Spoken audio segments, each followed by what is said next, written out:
Hi friends. If you're enjoying my videos, please hit the like button. It helps the YouTube algorithm notice me. Now sit back, relax, and enjoy the story. We set out from Moab well after sunset on that October evening in 2022. The three of us, Derek, Brett, and me, bound for the dense, shadow-choked valleys of Monte La Salle National Forest.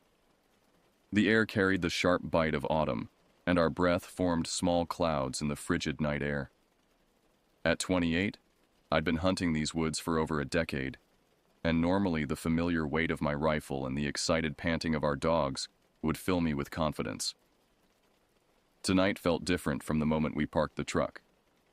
Derek, my longtime hunting partner, checked his gear with unusual meticulousness, his weathered hands trembling slightly as he loaded ammunition. Brett, the youngest of our group at 25, kept glancing nervously at the tree line, his usual cocky demeanor replaced by something I'd never seen in him before, genuine unease. "Weather's supposed to hold," Derek muttered, though dark clouds were already gathering overhead, threatening to block what little moonlight we'd have. "Should be perfect for tracking." Rex, my chocolate retriever, whined softly at my feet, his ears flat against his skull. In all our years together, I'd never seen him behave this way before a hunt. The other two dogs, Derek's beagle Mason and Brett's pointer Duke, huddled close together, their usual eager energy replaced by nervous pacing. We'd hunted coyotes in these woods countless times, knew every trail and clearing within a 10-mile radius. The routine was simple: track the pack, set up in a good position, use the calls to draw them in. We'd done it so many times we could navigate these woods blindfolded. But as we shouldered our packs and checked our headlamps, something in the air itself seemed wrong, charged with an electricity that made the hair on my arms stand up. "Dogs seem spooked," Brett observed, his voice lacking its usual bravado. Duke refused to move away from his leg, pressing close like a frightened child. "They'll be fine once we get moving," I said, trying to convince myself as much as them.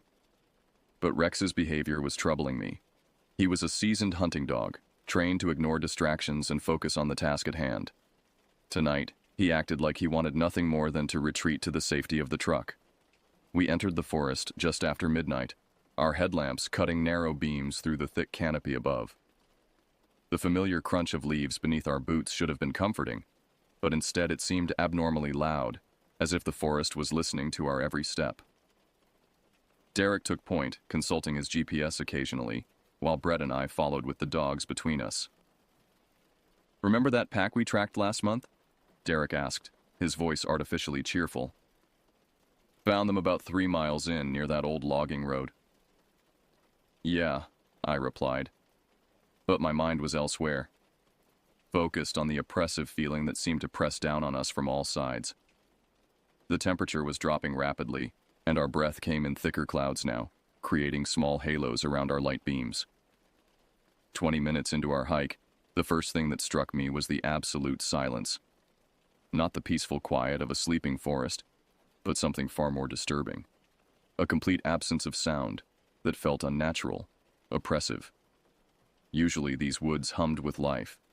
The distant howl of coyotes, the haunting call of owls, the rustle of small creatures moving through the underbrush, the whisper of wind through pine needles. Tonight, nothing stirred. The silence was so complete it seemed to have physical weight, pressing against my eardrums until they ached. Even our own breathing sounded unnaturally loud, and I found myself taking shallower breaths to minimize the noise. "Anyone else notice how quiet it is?" Derek whispered, his voice barely audible but seeming to echo strangely in the still air. Brett nodded, swinging his headlamp beam nervously between the darkened tree trunks. "It's like everything just vanished." I'd experienced quiet forests before, especially during harsh weather when animals sought shelter. But this was different. This felt deliberate, as if every living creature had fled from something, leaving us alone in a void. The dogs sensed it too, their usual excited exploration replaced by cautious, almost reluctant steps. Rex kept looking back toward the truck, his body language screaming that he wanted to return to safety. Mason and Duke weren't much better, staying close to our legs instead of ranging ahead as they normally would. Their noses worked constantly, testing the air, but whatever they smelled seemed to frighten rather than excite them. Maybe there's a storm coming, Brett suggested, though the sky above showed only scattered clouds.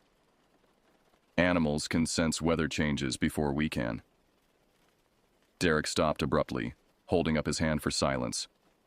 We froze, straining our ears for any sound. The quiet stretched on, broken only by the distant creak of tree branches and our own heartbeats. Then, just as we were about to move on, something else reached us. A sound so faint I almost missed it. Breathing. Slow, deliberate, coming from somewhere in the darkness ahead. "Did you hear that?" I whispered, my grip tightening on my rifle. Derek nodded slowly, his face pale in the glow of his headlamp. "Something's out there." We stood motionless for several minutes, listening intently, but the breathing sound didn't repeat. Whatever had made it was either gone or had learned to be more careful. The silence returned, even more oppressive than before, and I realized I was holding my breath without meaning to. Brett cleared his throat softly. "Could be another hunter." "At this hour?" Derek shook his head. "And why would they be trying to hide from us?" The questions hung in the air, unanswered and increasingly troubling. We'd all heard stories of people getting lost in these woods, of search parties finding only empty campsites and abandoned gear. Most of those stories had rational explanations: exposure, falls, simple disorientation. But standing there in that unnatural silence, surrounded by darkness that seemed to swallow our light, I began to understand how easy it would be to simply disappear. We pressed deeper into the forest, our formation tighter now, nobody wanting to stray far from the group. The terrain grew rougher, forcing us to navigate around fallen logs and dense patches of undergrowth. Our headlamps created a small bubble of visibility, but beyond that thin shell of light lay an impenetrable wall of darkness that could hide anything. I followed the trail with my light, finding more prints that told the same impossible story. Whatever had made these tracks moved in a pattern unlike anything I'd ever encountered, sometimes on all fours like a typical quadruped, then suddenly shifting to what appeared to be bipedal locomotion, only to drop back down again. The spacing was wrong too. The stride length varied dramatically, sometimes short and quick like a nervous animal, other times covering ground in long, almost human-like steps. In several places, the prints were so deep they suggested something much heavier than a coyote, yet in others they were barely visible, as if the creature had somehow become weightless. "Look at this one." Derek pointed to a particularly clear print. The impression showed 5 distinct digit marks, but they were too long to be human, ending in what were unmistakably claws. Yet the overall shape of the foot was disturbingly human-like, complete with what appeared to be an arch and heel. Rex whined softly and backed away from the tracks, his hackles rising. The other dogs were equally disturbed, refusing to approach the strange prints despite our encouragement. Their behavior was the most unsettling part. These were experienced hunting dogs, trained to track various animals, yet they reacted to these prints like nothing they'd ever encountered. "How fresh are they?" I asked, though I dreaded the answer. Derek examined the edges of the prints, testing the firmness of the mud. "Recent. Very recent. The stream's been running steady, so these would wash away pretty quickly. I'd say within the last hour or two." The implication hung heavy between us. Whatever had made these tracks had passed this way recently, possibly even while we'd been hiking toward this spot. The creature could still be nearby, watching us from the darkness beyond our lights. Brett stood up abruptly, swinging his rifle in a slow arc as he scanned the surrounding woods. "We should go back." "No," Derek said firmly, though I could hear the uncertainty in his voice. "We came here to hunt. These could be from some kind of injured animal moving strangely because it's hurt." I wanted to agree with him, to find a rational explanation for what we were seeing. But deep down, I knew these weren't the tracks of any injured coyote. They represented something else entirely, something that defied easy categorization. The way they shifted between human and animal characteristics suggested a level of anatomical impossibility that made my mind reel. "Let's follow them," I heard myself say, surprising everyone, including myself. "At least for a little way. See where they lead." Derek nodded reluctantly, and we began tracking the strange prints deeper into the forest. Behind us, the dogs followed with obvious reluctance, their body language screaming warnings we chose to ignore. The tracks led us along a winding path that seemed to follow no logical route. Instead of taking the easiest passage through the forest, they meandered in seemingly random directions, sometimes doubling back on themselves, other times leading us through particularly dense patches of undergrowth that tore at our clothing and gear. What disturbed me most was how the prints seemed to anticipate the terrain. In areas where a normal animal would struggle or seek an alternate route, these tracks showed the creature navigating with an intelligence that suggested advanced planning. It avoided obvious obstacles while taking advantage of natural cover, moving with a purpose that felt uncomfortably strategic. "It's like it knew we'd follow," Brett muttered, voicing the thought that had been growing in my mind. Derek paused to examine a particularly unusual set of prints. "Look at this. See how they're spaced? It's like whatever made them was playing, leaving us a trail to follow." The prints here showed clear signs of deliberate placement. Instead of the natural gait pattern we'd been following, these were positioned almost artistically, creating a clear path that would be impossible to miss. Worse, they seemed to be leading us away from any familiar landmarks, deeper into a part of the forest I didn't recognize. Rex suddenly stopped dead in his tracks, his body going rigid. His nose worked frantically, testing the air, and a low growl rumbled in his throat. The other dogs immediately picked up on his distress, clustering together and refusing to move forward. "What is it, boy?" I whispered, kneeling beside Rex and following his gaze into the darkness ahead. For a moment, I saw nothing but trees and shadows. Then something moved, just at the edge of my light's reach. A dark shape that seemed to flow between the tree trunks with unnatural fluidity. It was there and gone so quickly I couldn't be sure I'd actually seen anything at all. "Did you see that?" Derek's voice was tight with tension. "Something's out there," Brett confirmed, raising his rifle. "About 50 yards ahead, moving parallel to us." We stood frozen, our lights sweeping the forest ahead, but whatever we'd glimpsed had vanished completely. The silence pressed in around us again, somehow even more oppressive than before. I realized I could hear my own heartbeat thundering in my ears, along with the rapid breathing of my companions. Then, from somewhere in the darkness ahead, came a sound that made every hair on my body stand up. It started as a low rumble, almost subsonic, vibrating through the ground beneath our feet. Gradually, it rose in pitch, becoming a howl that was both familiar and completely wrong. It sounded like a coyote's call, but distorted, stretched into something that conveyed not just wildness, but a kind of malevolent intelligence. The howl seemed to come from multiple directions at once, echoing strangely through the trees, making it impossible to pinpoint its source. "That's not natural," Derek whispered, his knuckles white as he gripped his rifle. The howl faded, replaced by something even worse. Silence that felt expectant, as if the forest itself was waiting for our response. Rex pressed against my leg, trembling despite his training and experience. The other dogs were equally terrified, their usual hunting instincts completely overwhelmed by whatever primal fear this creature inspired. I made a decision that would haunt me for years to come. We keep following the tracks, but we stay together, no matter what. Looking back, I realize how foolish that decision was. We should have retreated immediately, should have trusted the dog's instincts over our own stubborn curiosity.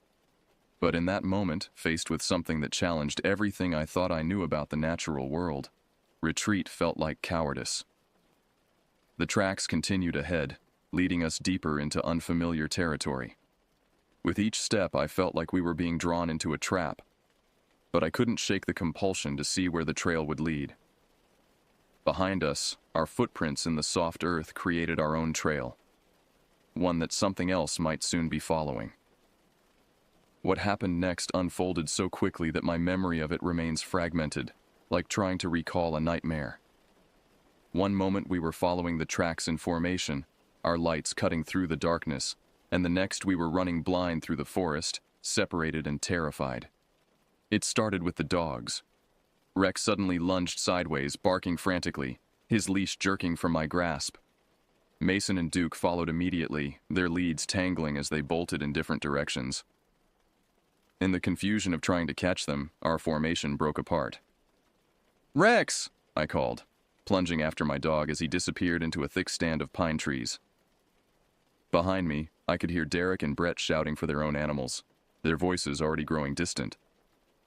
I should have stopped, should have regrouped with the others before pursuing the dogs.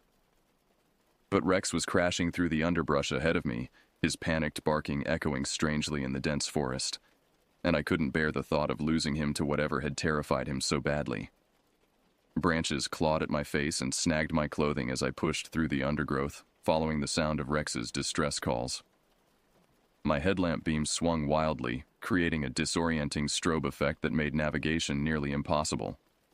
Tree trunks loomed out of the darkness like sentinels, and more than once I barely avoided running headfirst into low-hanging branches. "Derek, Brett!"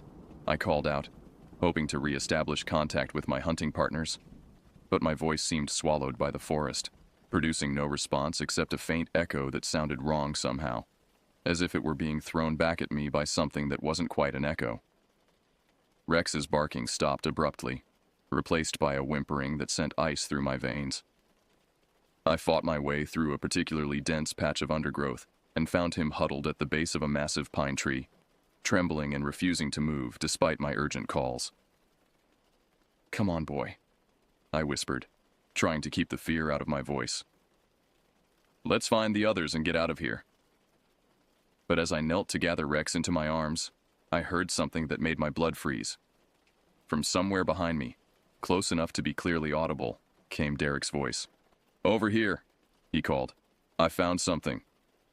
I turned toward the sound, relief flooding through me, but Rex whimpered more urgently and pressed himself harder against the tree, refusing to move toward Derek's voice. His behavior struck me as odd. Rex knew Derek well and had never shown any fear of him. "Derek?" I called back. "Where are you?" "Right here," came the reply, but something about it bothered me. The voice was Derek's, but the inflection was slightly off, as if someone was trying to imitate him without quite getting the cadence right. Rex's reaction confirmed my growing unease. Dogs have senses far superior to ours, and Rex was clearly terrified of whatever was calling to me in Derek's voice. I made a decision that probably saved my life. I ignored the calls and focused on calming my dog. The false Derek continued calling for several minutes, the voice growing more insistent and frustrated. Gradually, the calls began to change, becoming less recognizably human and more something else. The final call dissolved into a sound that was part growl, part scream, and part something I couldn't identify. Then silence returned, more oppressive than ever. I sat with Rex at the base of that pine tree, both of us trembling, trying to process what we'd just experienced. Whatever was out there in the darkness, it had learned to mimic human voices with disturbing accuracy. The implications were terrifying. Minutes passed before I worked up the courage to move. When I finally did, it was with the grim realization that I was alone in an unfamiliar part of the forest, with something hunting me that was far more dangerous than any coyote.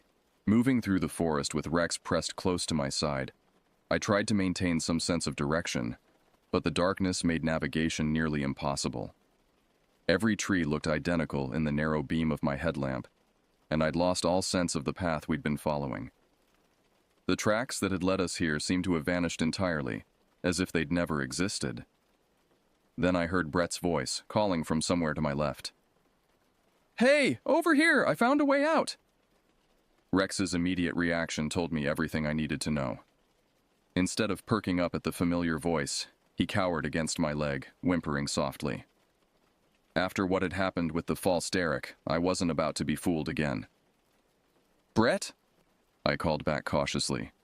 "What's your location?" "About 100 yards west of where we got separated," came the reply. "I can see the truck from here." The voice was perfect. Brett's usual confident tone, his slight regional accent, even the way he tended to project his voice when excited. But Rex's terrified reaction told a different story, and I'd learned to trust my dog's instincts over my own desperate hope for rescue. I remained silent, hoping whatever was calling would give up and move on.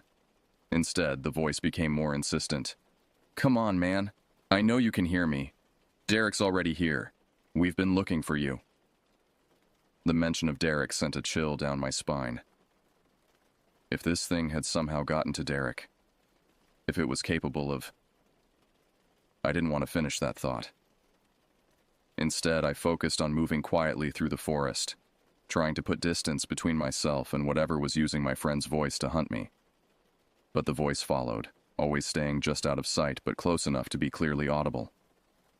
Worse, it began to demonstrate an intimate knowledge of our hunting trips, referencing specific incidents and inside jokes that only the real Brett would know. "Remember that time you missed that buck at 30 yards? The false Brett called, chuckling in exactly Brett's manner. "Derek still gives you grief about that shot." The accuracy of the memory was disturbing. Either this thing had been watching us for longer than I cared to imagine, or it had access to Brett's memories in some way I didn't want to contemplate. Rex continued to tremble against my leg, his fear so intense I could feel it radiating through his body. The calls continued for what felt like hours. Sometimes Brett's voice, sometimes Derek's. Occasionally both in what seemed like a conversation between my missing friends. They discussed our hunting plans, shared memories from previous trips, even argued in the same way Derek and Brett sometimes did. But underneath the familiar voices was something else. A subtle wrongness that became more apparent the longer I listened. The inflections were slightly off, like an actor who'd studied the role but hadn't quite mastered it. Occasionally, words would be drawn out too long or cut off too abruptly. Most disturbing of all, the voices sometimes overlapped in ways that suggested they were coming from the same source. Whatever was out there was capable of producing multiple voices simultaneously. "We know you're scared," Derek's voice said, taking on a gentler tone. "But you need to come out. There's something in these woods, something dangerous. We need to stick together." The irony of the statement wasn't lost on me. There was indeed something dangerous in these woods, and it was the thing speaking to me in my friends' voices. But the psychological manipulation was clever, appealing to my fear and my loyalty to my hunting partners, trying to convince me that my own safety depended on trusting the very thing that threatened me. Rex suddenly lifted his head, ears pricked. From somewhere far ahead, barely audible over the false voices, came a sound that made my heart leap with hope. Real barking, the familiar voices of Mason and Duke. If the dogs were still alive and together, there was a chance Derek and Brett were as well. I made another crucial decision. Ignoring the increasingly frantic calls behind me, I headed toward the sound of the real dogs, Rex trotting alongside me with the first sign of hope he'd shown all night. Following the distant barking, I pushed through increasingly dense forest, Rex staying close to my side. The false voices behind us gradually faded, replaced by an ominous silence that felt like a held breath. Whatever was mimicking my friends seemed to have given up on vocal deception and was now pursuing a different strategy. I could feel it following us, staying just beyond the reach of my headlamp, matching our pace through the dark forest. Occasionally, I caught glimpses of movement in my peripheral vision, a shadow that seemed too fluid, too quick to be entirely natural. But whenever I turned my light toward these movements, nothing was there except trees and darkness. Rex's behavior confirmed that we weren't alone. His head swiveled constantly, tracking something I couldn't see. His body tense with the awareness of being hunted. Several times he stopped abruptly, growling low in his throat at some threat I couldn't detect, forcing me to wait until he was ready to move again. The barking ahead grew louder, more frantic, and I recognized the distinct voices of Mason and Duke. They sounded terrified but alive, which gave me hope that Derek and Brett might still be unharmed. But as I pushed through a thick stand of pine trees, what I found made my blood run cold. Derek and Brett were there, standing with their backs to me in a small clearing, their dogs circling them frantically. But something was wrong with the scene. They stood too still, too perfectly motionless, like mannequins positioned for display. Their headlamps were dark, leaving them as silhouettes against the faint moonlight filtering through the canopy. "Derek, Brett?" I called softly, but neither responded. Rex refused to enter the clearing, digging his claws into the earth and pulling backward with all his strength. His distress was so intense that he began whimpering, a sound I'd never heard from him before. The other dogs continued their frantic circling, but they too avoided getting too close to the two figures. I raised my rifle, switching on the weapon-mounted flashlight that provided a much stronger beam than my headlamp. What I saw in that harsh white light nearly broke my sanity. The figures weren't Derek and Brett. They had the right height and build, wore identical clothing, even had the same equipment and gear. But their proportions were subtly wrong, limbs slightly too long, heads positioned at angles that no human neck could achieve. Most horrifying of all, they had no faces, just smooth expanses of flesh where features should have been. As my light hit them, both figures began to turn toward me with movements that were mechanical, jerky, like marionettes operated by an unskilled puppeteer. The turning motion was wrong in ways my mind struggled to process. Too much rotation, bones bending in directions that defied anatomy. I stumbled backward, nearly tripping over Rex, who was now openly terrified and trying to flee back into the forest. But as I retreated, the figures began to change, their featureless faces developing familiar characteristics. Derek's weathered features emerged on one, Brett's younger face on the other, both wearing expressions of desperate relief. "Thank God you found us," Derek's imposter said, the voice perfectly matching my friend's tone.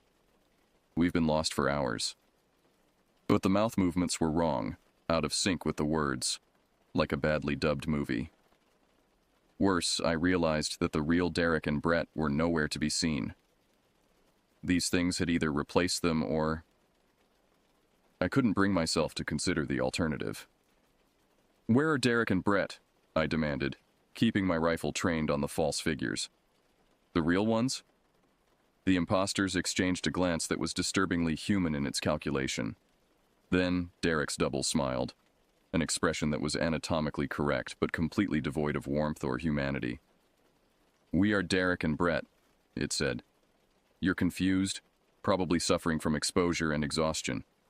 Let us help you get back to the truck."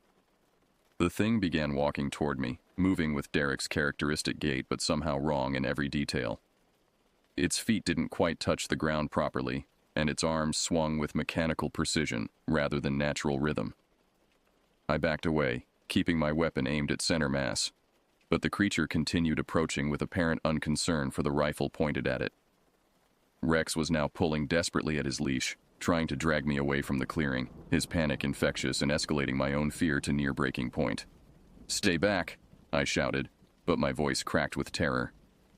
The Derek thing tilted its head at an impossible angle, studying me with eyes that reflected my flashlight beam like an animal's. "You're not thinking clearly. Put the gun down and let us help you." That's when I made the decision that would haunt my dreams for years to come. I squeezed the trigger. The rifle shot echoed through the forest like thunder, momentarily deafening in the confined space. The Derek thing staggered backward, a dark stain spreading across its chest, but it didn't fall. Instead, it looked down at the wound with what appeared to be curiosity rather than pain. "That wasn't very friendly," it said, its voice maintaining Derek's exact cadence despite the grievous injury. Brett's imposter hadn't even flinched at the gunshot. Instead, it began moving toward me from a different angle, forcing me to divide my attention between two threats. Worse, the wound on the Derek thing was already beginning to close, the dark stain on its shirt fading as if the injury had never existed. I fired again, this time at Brett's double, watching in horror as the bullet struck but produced only a momentary stagger. Both creatures continued their approach, their movements becoming less human and more predatory with each step. Rex made the decision for me. Breaking free from his leash with desperate strength, he bolted toward the tree line. I followed without hesitation, crashing through the underbrush in blind panic, branches tearing at my clothing and gear, Behind me, I could hear the creatures pursuing, but they no longer bothered with human speech. The sounds they made were a horrible mixture of growls, clicks, and something that might have been laughter if it hadn't been so utterly inhuman. They moved through the forest with impossible speed, crashing through obstacles that should have slowed them down. I ran harder than I'd ever run in my life, my lungs burning and my heart hammering against my ribs. Rex stayed ahead of me, his superior night vision and knowledge of the terrain our only advantages. Several times I stumbled and nearly fell, but terror kept me moving when exhaustion should have dropped me. The pursuit seemed to last forever, but gradually I became aware that the sounds behind me were fading. Whatever those things were, they either couldn't maintain their inhuman speed indefinitely, or had decided to abandon the chase for some other reason. I didn't slow down to find out which. Rex led me through terrain I didn't recognize, but his instincts proved true. After what felt like hours of desperate flight, I saw the blessed gleam of headlights through the trees. The truck sat exactly where we'd left it, untouched and ordinary, a bastion of normalcy in a night that had become a waking nightmare. I fumbled with shaking hands to unlock the vehicle, Rex leaping into the passenger seat the moment the door opened. I started the engine and reversed out of the parking area without even bothering to secure my gear properly, desperate to put distance between us and whatever still lurked in those dark woods. Only when we were back on the main highway, surrounded by the comforting lights of civilization, did I allow myself to truly consider what had happened. Derek and Brett were gone, possibly dead. Definitely not the creatures that had mimicked their appearances. The rational part of my mind insisted that there had to be a logical explanation, but the memories of those featureless faces developing familiar features would haunt me forever. I never reported what happened that night. Who would believe such a story? Instead, I told authorities that we'd become separated in the dark forest and that I'd lost track of my friends. Search parties found no trace of Derek or Brett, no evidence of their fate, no clues about what might have happened to them. The official conclusion was that they'd become lost and succumbed to exposure, their bodies claimed by the vast wilderness of Manti La Sal National Forest. I attended their memorial services, listened to friends and family share memories of two good men, and never spoke about what I'd really seen that night. But I know the truth. Something lives in those woods. Something that can learn human faces and voices. Something that hunts with intelligence and malice. I've never returned to hunt in Manti La Sal, and I never will. Some places are meant to remain wild, untouched by human presence. Rex never fully recovered from that night either. The confident hunting dog I'd known was replaced by a nervous animal that refused to enter any forest, day or night. He lived out his remaining years as a house pet, content to stay close to home and safety. Sometimes, late at night when the wind is howling outside my windows, I think I can hear familiar voices calling my name from the darkness. Derek's voice, Brett's voice, pleading with me to come outside, to come back to the forest where they're waiting for me. But I know better now. I know that some invitations should never be accepted, and some mysteries are better left unsolved. The forest keeps its secrets, and I intend to keep mine. God help anyone else who might venture into those woods after dark, following strange tracks and trusting voices that sound like friends. The forest is patient, and it's always hungry for new faces to learn, new voices to steal. I pray they'll be smarter than we were that October night in 2022, when 3 hunters entered Manti La Sal National Forest, and only one came out.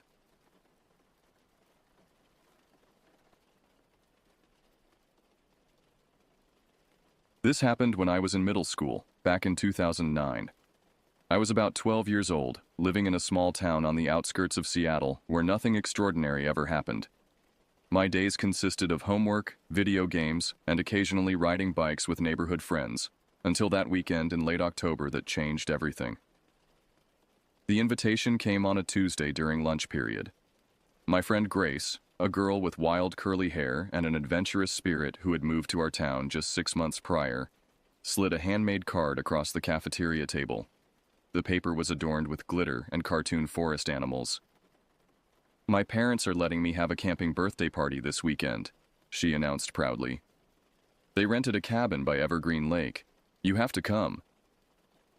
I opened the card, finding details written in her characteristically messy handwriting. The camping ground was nestled deep in the Olympic Peninsula, a 3-hour drive from civilization. The thought of being so isolated made me hesitate. It's going to be amazing, Grace continued, noticing my uncertainty. My uncle works as a ranger there. He says there's a lake perfect for swimming, trails for hiking, and the stars are incredible at night. I nodded, trying to seem enthusiastic. Truth was, I'd never been camping before. My parents were the indoor type, preferring air conditioning and room service to tents and campfires. But Grace had been nothing but kind to me since arriving at our school, and I didn't want to disappoint her. Who else is coming? I asked. Hannah, Darius, and Jin from our class. My cousin Tamara, too, she replied. That night, I convinced my parents it would be educational, a chance to learn about nature and survival skills. What I didn't tell them was how an inexplicable feeling of dread had settled in my stomach when I thought about those deep, dark woods. Friday afternoon came quickly. My mom dropped me off at Grace's house where her father, a tall, bearded man with kind eyes, was loading camping supplies into their SUV. Hannah and Jin were already there, excited and chattering about ghost stories they planned to tell around the campfire. You brought a flashlight, right? Jin asked me, his voice dropping to a conspiratorial whisper. Grace's cousin says the cabin doesn't have great lighting. I patted my backpack. 2, and extra batteries. The drive took longer than expected. What started as suburbs gave way to increasingly remote landscapes. Cell phone service disappeared about 90 minutes in, and the radio stations faded to static not long after. Grace's father kept us entertained with stories from his own childhood camping trips, but I couldn't help noticing how the forests grew denser and darker as we traveled. Darius and Tamara were meeting us there directly. As we turned onto an unmarked gravel road, the SUV bumped and jostled us. Through the windows, I watched the sunlight fracture through pine branches, creating unsettling patterns that moved across my lap like spectral fingers. Almost there, Grace's father announced as we passed a weathered wooden sign reading Evergreen Lake Campgrounds, Esther 1953. The road ended at a small clearing where another car was parked. Darius waved from a picnic table, Tamara beside him looking bored. Beyond them stood our cabin, smaller and more dilapidated than I had imagined.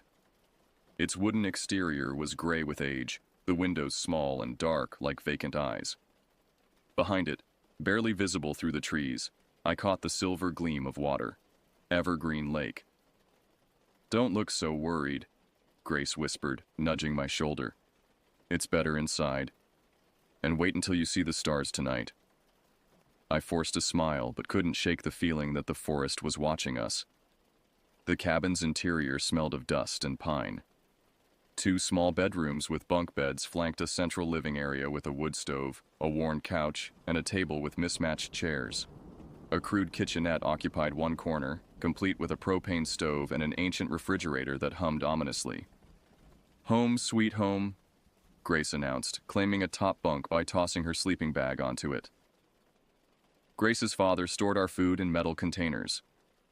To keep the animals out, he explained, and helped us gather firewood before preparing to leave.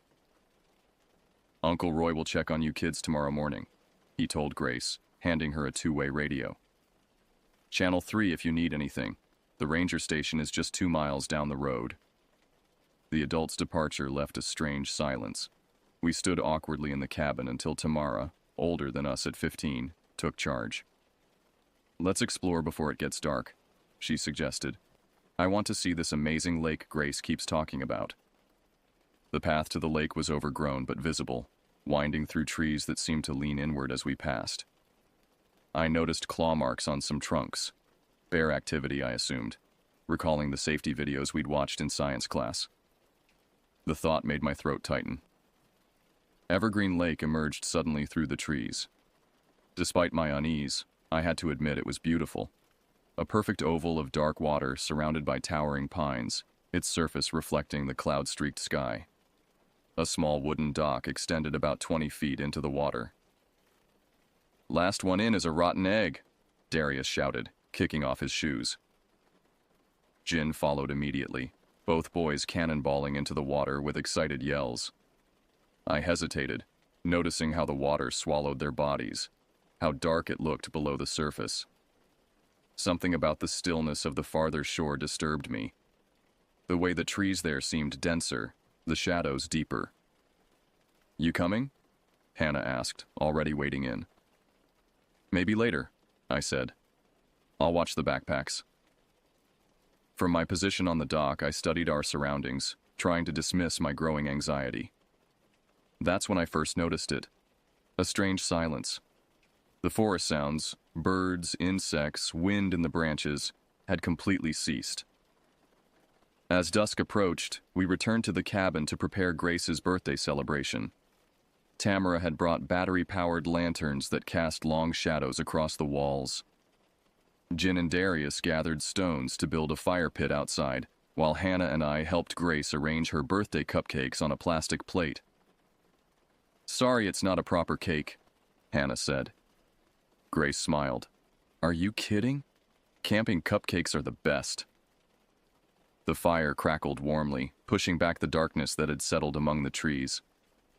We sang Happy Birthday, our voices sounding small against the vast wilderness surrounding us. After eating, we roasted marshmallows and told stories. My dad says these forests have the highest rate of disappearances in the state, Darius claimed, his face eerily lit from below by his flashlight. Tamara rolled her eyes. That's just to scare tourists away from his hunting spots. No, it's true, Darius insisted. People go hiking and never come back. They find their cameras sometimes with the last photos just showing trees, normal forest stuff. Nothing scary in the pictures, but the people, gone. Jin shuddered visibly. Can we talk about something else? We shifted to school gossip and video games, but I found my attention repeatedly drawn to the edge of our light's reach, where the forest waited in absolute blackness. Occasionally, I thought I saw movement, just a quick displacement of shadow, but convinced myself it was the fire's flickering light playing tricks. After the cupcakes and stories, Grace suggested we walk back to the lake to stargaze. The idea of returning to the water in darkness made my stomach clench, but everyone else agreed enthusiastically. Tamara led our procession, swinging her powerful flashlight in wide arcs that briefly illuminated twisted tree trunks and undergrowth before returning them to darkness. The path seemed longer at night, more convoluted. Twice I was certain we had taken a wrong turn, but Tamara moved with confidence. Finally, the trees opened up and we stood again at the lake's edge. Above us, the night sky blazed with more stars than I had ever seen. The Milky Way a smear of light across the darkness. Despite my earlier misgivings, I felt momentarily awestruck. We sprawled on the dock, pointing out constellations and watching for shooting stars. For a while, I forgot my unease, lost in the vastness above. Then I heard it, a splashing sound from across the lake. The splashing continued, rhythmic and deliberate. I propped myself up on my elbows, squinting into the darkness. The far shore was barely visible, a black line against the slightly less black water. What's that noise? I whispered, not wanting to break the night stillness completely. At first, no one responded. Then Grace sat up beside me. Probably just a deer getting a drink. But it didn't sound like an animal lapping at water. It was more purposeful, like something stirring the lake's surface with intent. I placed my hand on Hannah's arm. What is that? I asked, louder this time. One by one, the others sat up, following my gaze across the water. The splashing stopped abruptly, replaced by a heavy silence. I don't see anything, Darius said, but his voice wavered. Tamara switched on her flashlight, pointing it toward the sound's origin. The beam traveled across the water but dissipated before reaching the opposite shore. Still, in that brief illumination, I caught a glimpse of something pale against the darkness. A figure at the water's edge. There's someone over there, I said, my mouth suddenly dry. Jin fumbled for his own flashlight. When he aimed it across the lake, we all saw it clearly for the first time. A white figure was hunched at the lake's edge, impossibly thin limbs extending into the water. It wasn't moving, but somehow I knew it was aware of us, aware of our lights, our voices, our presence. "What is that?" Grace's voice had risen an octave. We watched, transfixed, as the figure slowly withdrew its elongated arms from the water. It remained crouched for several heartbeats, unmoving. Then it turned its head toward us. Even from this distance, I could see its eyes, or rather, the absence of them. Just dark hollows in a pale face. My breathing became shallow, my muscles tensing with primitive fear. The figure rose to its full height, taller than any human should be, its proportions all wrong. For one terrible moment, it simply stood there, regarding us across the water. Then it began to move. "Run," Tamara whispered. Then louder, "Run!" We scrambled off the dock, flashlight beams bouncing wildly as we searched for the path back to the cabin. Behind us, I heard splashing, violent and fast, something moving through water with unnatural speed. "This way," Grace shouted, finding the trail. We ran in a tight group, branches whipping our faces, roots threatening to trip us with every step. I didn't dare look back, but I could hear it, the splash of the creature leaving the water, followed by the sound of wet, heavy footsteps on the shore, then the cracking of undergrowth as it entered the forest behind us. A growl rose from the darkness, not the growl of any animal I'd ever heard, but something that mimicked the sound while getting it horribly wrong. The noise seemed to come from a throat not designed for such vocalizations. "It's gaining on us!" Jin cried, his voice breaking with terror. I risked a glance over my shoulder and immediately wished I hadn't. In the bouncing beams of our flashlights, I caught glimpses of a pale form moving through the trees with terrible efficiency, sometimes on two legs, sometimes on all fours, its body bending in ways that defied anatomy. Hannah stumbled beside me, her foot caught in a root. I grabbed her arm, yanking her forward as we continued our desperate flight. The path seemed to have lengthened impossibly, the cabin nowhere in sight. The creature's breathing grew louder, a wet, rasping sound that seemed to surround us rather than come from a single point behind. The forest floor trembled with its pursuit, dead leaves and pine needles scattering in its wake. Finally, the cabin appeared ahead, its dark windows offering the promise of sanctuary. We burst through the clearing, Tamara reaching the door first and flinging it open. We piled inside, collapsing on the floor as Darius slammed the door shut and threw the deadbolt. For several terrible moments, we huddled together in the darkness, our breathing ragged, listening. Outside, something circled the cabin, heavy footsteps on the porch, a scraping along the walls, the creak of weight on the roof. The windows rattled as if being tested. "What was that thing?" Hannah sobbed, her face buried against Grace's shoulder. No one answered. No one had to. We had all seen it, and none of us had words to adequately describe the wrongness of the creature, how it seemed almost human but fundamentally, horrifically not. Eventually, the sounds outside ceased. We remained frozen, afraid that any movement or noise might remind the creature of our presence. Hours passed in terrified silence, no one willing to check if it was truly gone. "We should call for help," Jin finally whispered, his voice barely audible. Grace nodded and retrieved the two-way radio her father had left. With trembling fingers, she switched it to channel 3 and pressed the talk button. "Uncle Roy, are you there? We need help. There's something outside the cabin." Static answered her. She tried again, her voice cracking with desperation. "Please, anyone. We need help at Cabin 7, Evergreen Lake." More static, then a burst of sound that might have been a voice, but the words were indistinguishable. Grace adjusted the frequency, trying again and again, but we couldn't establish clear communication. "The mountains," Tamara said flatly. "They block the signal sometimes." Darius had been peering through a gap in the window curtains. "I don't see anything out there now." "It doesn't matter," I said. "We're not going outside until morning." We barricaded the door with the couch and pushed the heavy table against the most vulnerable window. Taking inventory of our supplies, We found enough water and snacks to last until Grace's father returned tomorrow. We agreed to take shifts, staying awake, 2 at a time, watching the windows and door. During my watch with Grace, sometime in the darkest part of night, she whispered, "I'm sorry I brought you here." I looked at her face, pale in the weak light of our single remaining lantern, and saw genuine remorse there. "You couldn't have known," I replied. She shook her head. "That's the thing. There were stories. Uncle Roy told my dad about hikers seeing strange things in these woods. I thought they were just trying to scare us.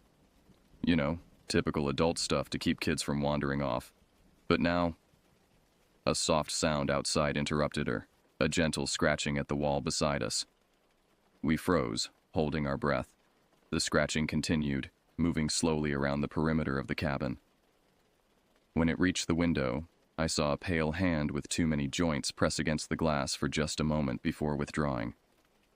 Grace gripped my arm, her fingernails digging into my skin, but neither of us made a sound.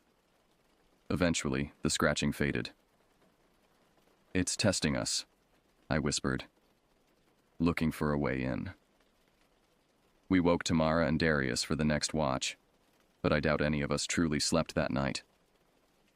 I lay in my bunk, every muscle tense, listening to the occasional creak of the roof or scratch at the walls, wondering if the flimsy wooden structure would be enough to keep us safe until dawn.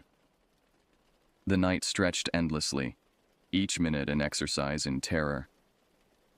I found myself praying silently, bargaining with God for the sun to rise quickly, promising anything in exchange for morning light.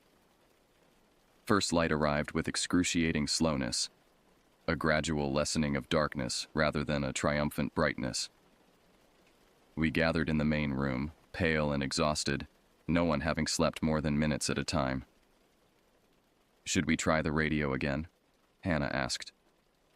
Before anyone could answer, we heard the unmistakable sound of a vehicle approaching, tires on gravel, an engine rumbling. We rushed to the windows, half expecting another trick, but instead saw a Forest Service truck pulling into the clearing. Grace's Uncle Roy stepped out, looking concerned. We removed our barricade and flung open the door, tumbling out into the morning light with relief and frantic explanations. "Whoa, slow down," Roy said, holding up his hands. "What happened? We couldn't get a clear signal on the radio." We took turns describing our encounter, the figure across the lake, the chase through the forest, the night of terror as it circled our cabin. With each detail, Roy's expression grew more serious. "Let's take a look around," he finally said, retrieving a rifle from his truck. We followed him reluctantly to the lake, no one wanting to go but all needing confirmation of what we'd seen. In daylight, Evergreen Lake looked deceptively peaceful, its surface glassy and undisturbed. "There," I pointed to the far shore. "That's where we saw it first." Roy nodded and led us along the perimeter of the lake. As we approached the opposite shore, we discovered a trail of destruction. Vegetation crushed and torn, the muddy bank churned up with unusual indentations that couldn't quite be called footprints. "What made these?" Darius asked, his voice hushed. Roy crouched, examining the marks without touching them. "I'm not sure," he admitted. "But you kids aren't the first to report seeing something strange around here." He stood, scanning the dense forest beyond the disturbed area. "About 10 years ago, there was a research facility a few miles from here. Government-funded, very secretive. Some kind of environmental science project, supposedly studying the unique ecosystem of these woods." "What happened to it?" Grace asked. "Officially, funding got cut, project abandoned. Unofficially," he hesitated, "there was an incident. Some kind of containment breach. They evacuated the facility overnight, brought in hazmat teams. The whole area is still restricted." "You think whatever we saw came from there?" I asked, my mind racing with horrific possibilities. A test subject, a genetic experiment gone wrong, exposed to something that warped its body and mind. Roy shrugged. "I'm not saying that. Just telling you what I know." He pointed to the trail leading away from the lake, deeper into the forest. Those marks head east, away from the campground. Whatever it was, it's gone now. But I wasn't convinced. As we walked back to the cabin to gather our things, Grace's father had been called and was already on his way to collect us. I felt watched. Every shadow in the trees seemed to conceal something waiting.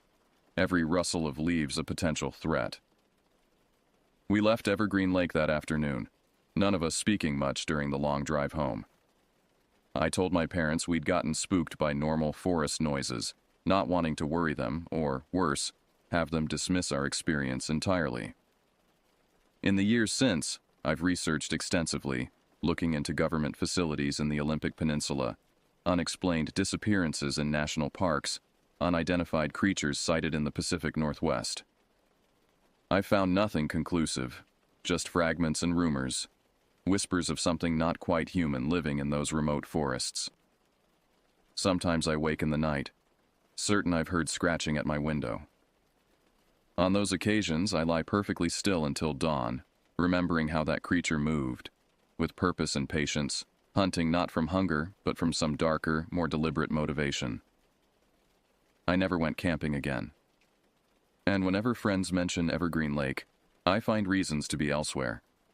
Because I know what waits there in the darkness, watching from across the water, its hollow eyes fixed on the warm lights of human habitation, biding its time.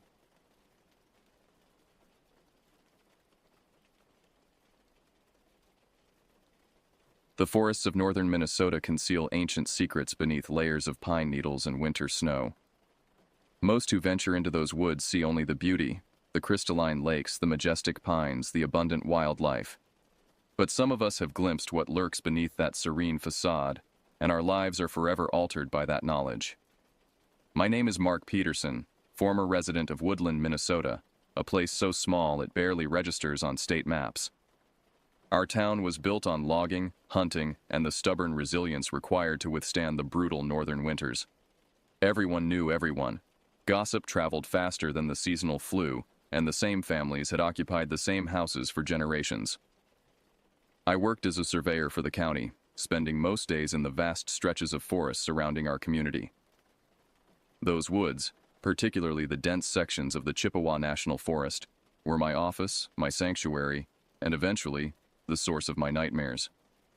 It began on a Friday night in late September at Pete's Tavern, the only drinking establishment in Woodland worth mentioning. The place smelled of decades of spilled beer, pine-scented cleaner, and the lingering ghost of cigarette smoke from before the indoor smoking ban.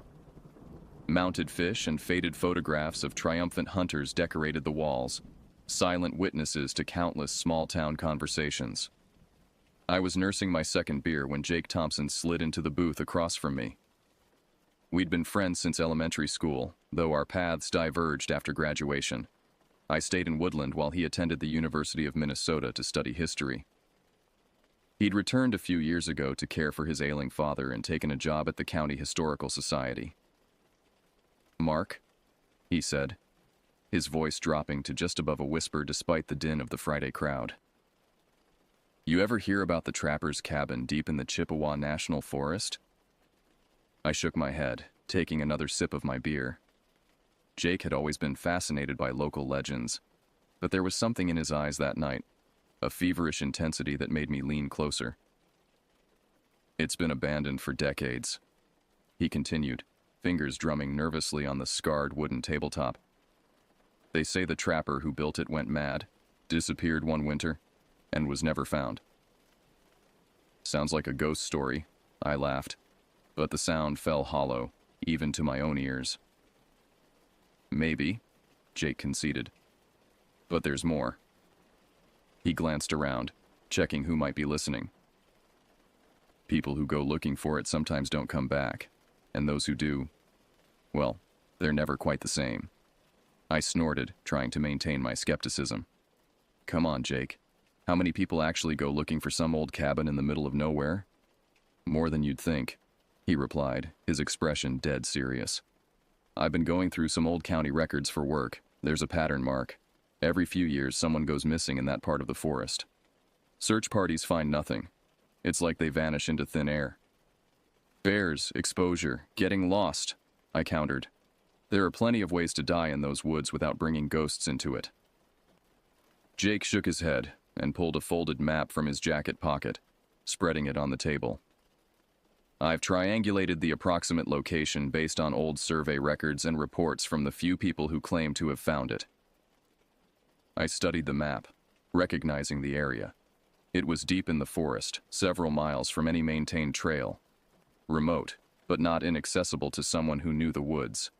Someone like me. I've been through that area dozens of times, I said. Never seen any cabin. That's part of the mystery, Jake said, a glint in his eye. People say it's hard to find unless you're specifically looking for it. Like the forest hides it somehow. I rolled my eyes. Now you're just being dramatic. Jake folded the map and slid it across to me. Maybe. But I thought you might be interested, considering how much time you spend out there. Keep an eye out, will you? I pocketed the map without thinking much of it. Sure, but don't hold your breath. We moved on to other topics. The Vikings' chances that season, local politics, mutual friends who'd moved away. By the time I left Pete's that night, the conversation about the cabin had receded to the back of my mind, just another of Jake's historical curiosities. But over the next few days, I found myself thinking about it more and more. The notion of an undiscovered cabin, hidden somewhere in my familiar woods, nagged at me. I'd look at the map during lunch breaks, studying the location Jake had marked. It wasn't far from areas I regularly surveyed. What began as idle curiosity morphed into obsession. I found myself lying awake at night, imagining what the cabin might look like, who the trapper might have been, what could have happened to him. The rational part of my brain knew it was probably nothing, an old structure long since reclaimed by the forest, if it had ever existed at all. But another part, a deeper, more primal part, sensed that Jake was right. There was something out there, waiting to be found. 2 weeks after our conversation at Pete's, I woke before dawn on my day off. The air had that particular crispness that heralds the true arrival of fall in Minnesota. I packed my rucksack methodically. Water bottles, energy bars, a compass, Jake's map, a first aid kit, a flashlight with extra batteries, and my hunting knife in its worn leather sheath. I didn't own a gun, never felt the need for one in our quiet town, but the weight of the knife at my hip was reassuring nonetheless. I left a note for Mrs. Gunderson, my elderly neighbor who fed my cat when I was away, saying I was going hiking and should be back by evening. Looking back, I wonder if I somehow sensed what might happen. If some part of me knew that I needed to leave a breadcrumb trail before venturing into those woods. The drive to my chosen entry point took about 40 minutes. I parked my truck at an old fire road access point, noting with satisfaction that mine was the only vehicle there. The solitude of the forest was one of its main attractions for me. I'd never been comfortable in crowds. As I locked the truck and adjusted my pack, I glanced up at the trees.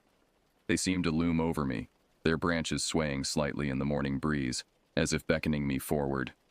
I shook off the fanciful thought and consulted my compass and Jake's map one last time. All right, I murmured to myself. Let's see if you're real. I set off into the woods, the fallen leaves crunching beneath my boots, unaware that I was taking my first steps toward a horror that would change my life forever. The forest welcomed me, as it always did, with a silence that wasn't truly silent at all. The soft whisper of wind through pine needles, the distant tap of a woodpecker, the occasional rustle of small animals in the underbrush. These sounds formed a natural symphony that had always brought me peace. But that morning, something felt different. I couldn't put my finger on it at first. The sun filtered through the canopy in the same dappled patterns. The smells of moss and decaying leaves were as rich and earthy as ever. And yet, there was a tension in the air, as if the forest itself was holding its breath. I followed game trails when they aligned with my direction, bushwhacking when necessary. The terrain grew increasingly rugged as I moved deeper into the Chippewa. After about 3 hours of steady hiking, I paused to check my position against Jake's map. According to his markings, the cabin should be somewhere in the vicinity, within a half-mile radius of where I stood. Taking a swig from my water bottle, I scanned the surrounding forest more carefully, The trees here were older, taller, their trunks wider than what I typically encountered. Moss grew thick on their northern sides, and the undergrowth was sparse in the deep shade they cast. I was about to continue when something caught my eye, a flash of gray among the predominant greens and browns. I moved toward it cautiously, pushing aside a curtain of hanging lichen. And there it was. The cabin stood in a small clearing, more dilapidated than I had imagined. It was built of rough-hewn logs, darkened with age and partially covered in moss. The roof had partially collapsed on one side, and what remained was draped with pine needles and forest debris. A single window, its glass long gone, stared out from the front wall like an empty eye socket. The door hung askew on rusted hinges. Despite its decrepit state, there was something undeniably eerie about the structure. It seemed both a part of the forest and alien to it, something that didn't quite belong, like a splinter under the skin. "Well, I'll be damned," I muttered, surprised by how small my voice sounded in the clearing. Jake was right. I approached slowly, my boots sinking slightly into the soft ground. Up close, I could see that the logs were hand-notched, the work of someone skilled with an axe. This wasn't some hunting shack thrown together for occasional use. Whoever built this had intended to stay. The door creaked ominously as I pushed it open, as if protesting this intrusion after years of solitude. Dust motes danced in the shafts of light that penetrated the gloom. The air inside was thick with the smell of rotting wood, mildew, and something else. Something musty and vaguely metallic that I couldn't identify. I let my eyes adjust to the dim interior. The cabin was a single room, perhaps 15 feet square. Against one wall stood a crude bed frame, its mattress long since reduced to moldering rags. A stone fireplace dominated the opposite wall, its chimney partially collapsed. A rough-hewn table and chair occupied the center of the room, while shelves lined the remaining walls, still holding an assortment of rusted tools, cracked pottery, and glass jars filled with unidentifiable contents. It was a slice of history, perfectly preserved in its decay. I felt a momentary twinge of excitement, the surveyor in me appreciating this forgotten piece of the past. But that feeling was quickly overshadowed by an inexplicable sense of unease. Something about this place felt wrong, as if the very air was tainted. I moved cautiously around the small space, examining but not touching the various artifacts. Past experience had taught me to respect such finds. They belonged to the Historical Society, not in some private collection. It was then that I noticed the book on the table. Unlike everything else in the cabin, it seemed relatively well preserved. A leather-bound journal, its cover darkened with age but intact. Curiosity overcoming caution, I carefully opened it. The pages were yellowed and brittle, but the handwriting was still legible, a flowing, educated script that seemed at odds with the rustic surroundings. I gently turned to the first entry. October 3rd, 1887. I have completed the cabin at last. 3 months of labor, but I now have a proper shelter to see me through the coming winter. The location is perfect, good trapping in all directions, a spring nearby for fresh water, and far enough from woodland that I need not suffer the company of men. After the incident in Chicago, solitude is what I require. I flipped forward through the journal, skimming entries that detailed the daily life of a trapper, successful hunts, weather observations, repairs to equipment. The writer, who never mentioned his name, seemed educated and methodical. But as winter deepened, the tone of the entries began to change. December 18th, 1887. The snow is 3 feet deep now. Haven't seen another human soul in 6 weeks, which suits me fine. But I cannot shake the feeling that I am watched. Yesterday, returning from checking the northern trap line, I observed tracks circling the cabin. Not animal tracks, but not quite human either. Too large, the stride too long. I followed them until they simply disappeared at the edge of the clearing, as if whatever made them had taken flight. December 24th, 1887. It stands at the edge of the clearing at night. I catch glimpses through the window, a tall figure, motionless among the trees. When I venture out with my rifle, It retreats, always staying just at the periphery of my vision.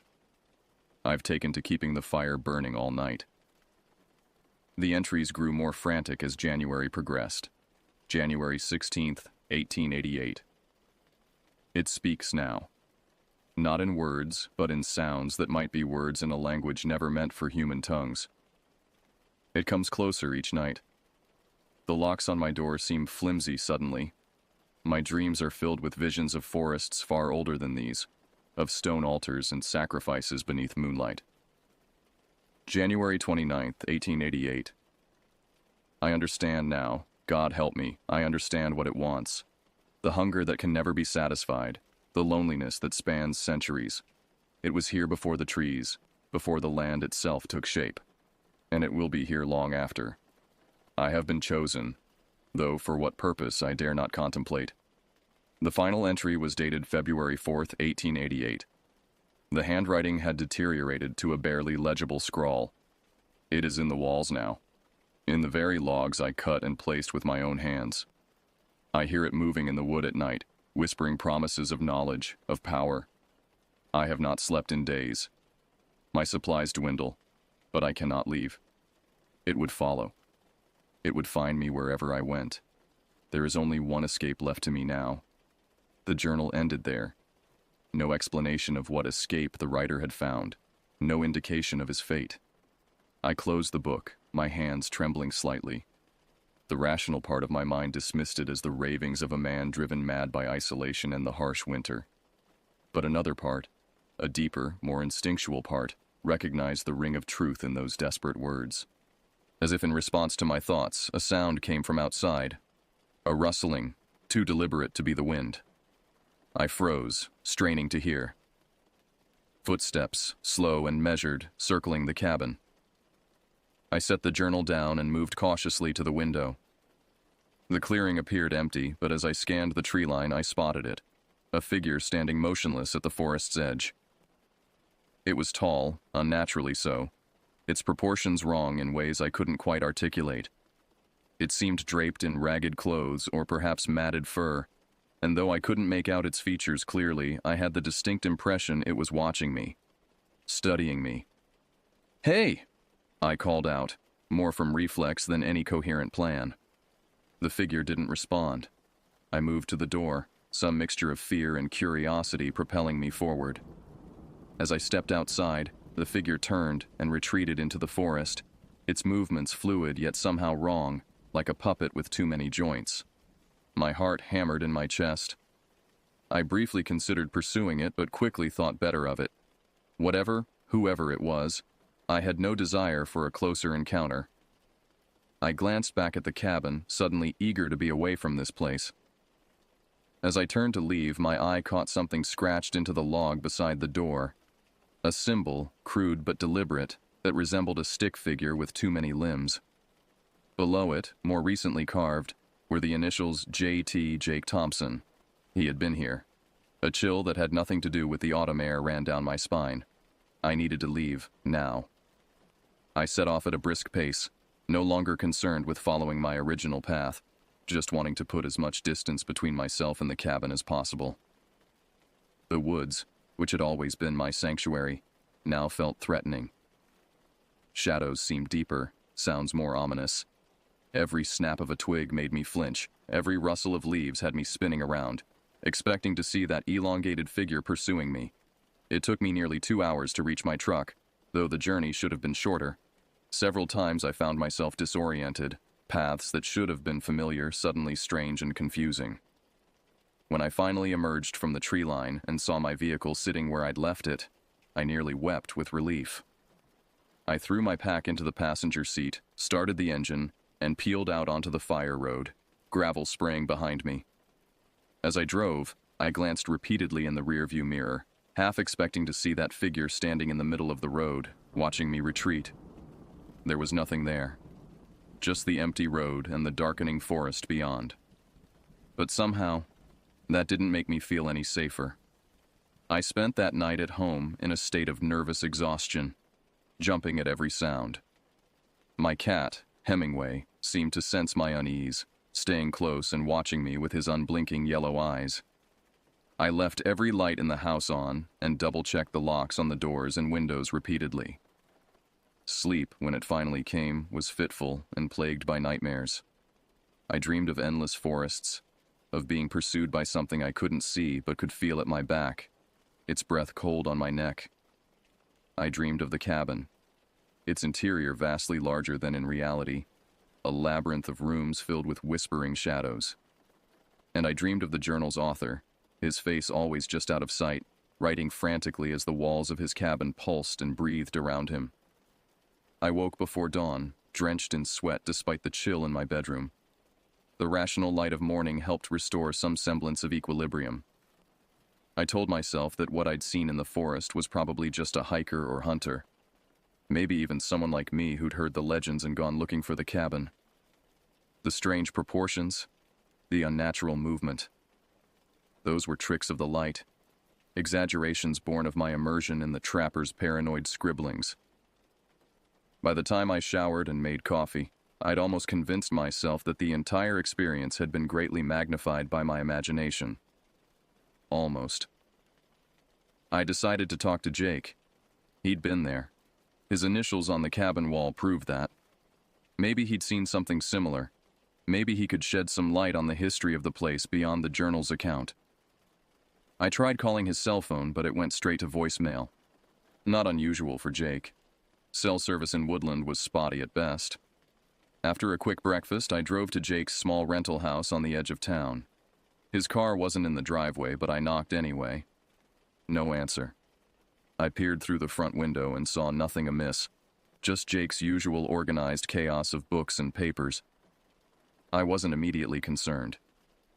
Jake often disappeared for days at a time on research trips, especially when he was pursuing a particular historical thread.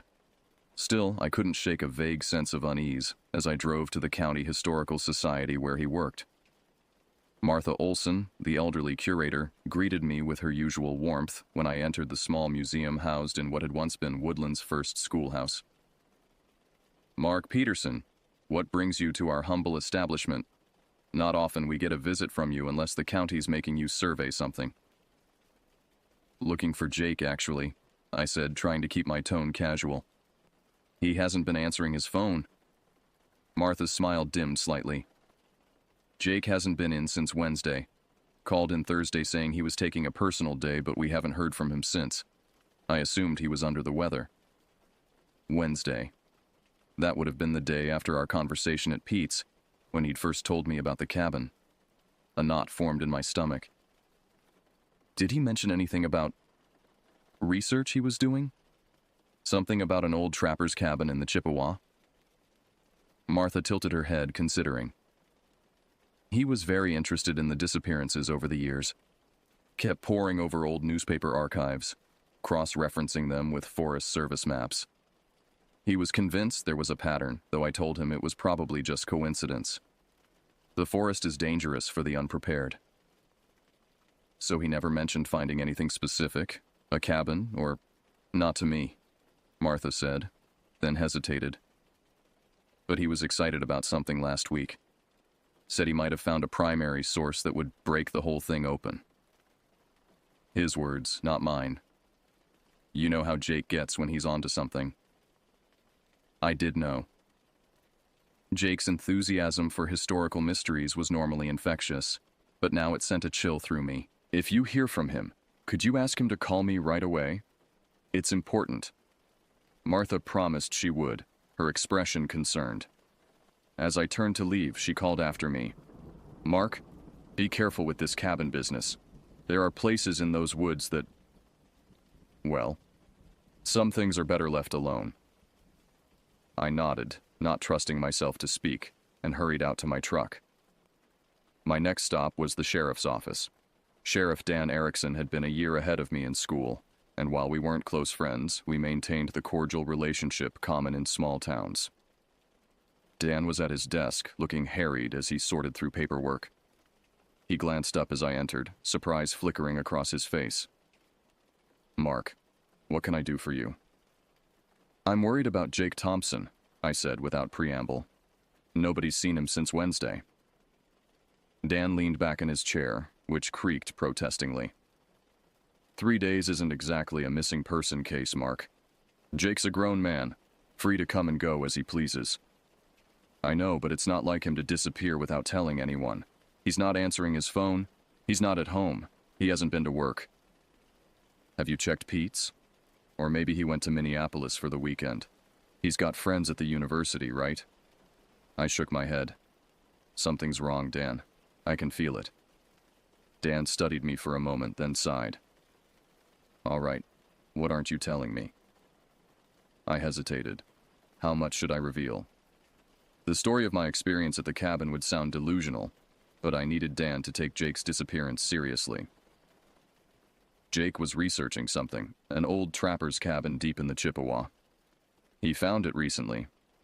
I went out there yesterday to see it for myself.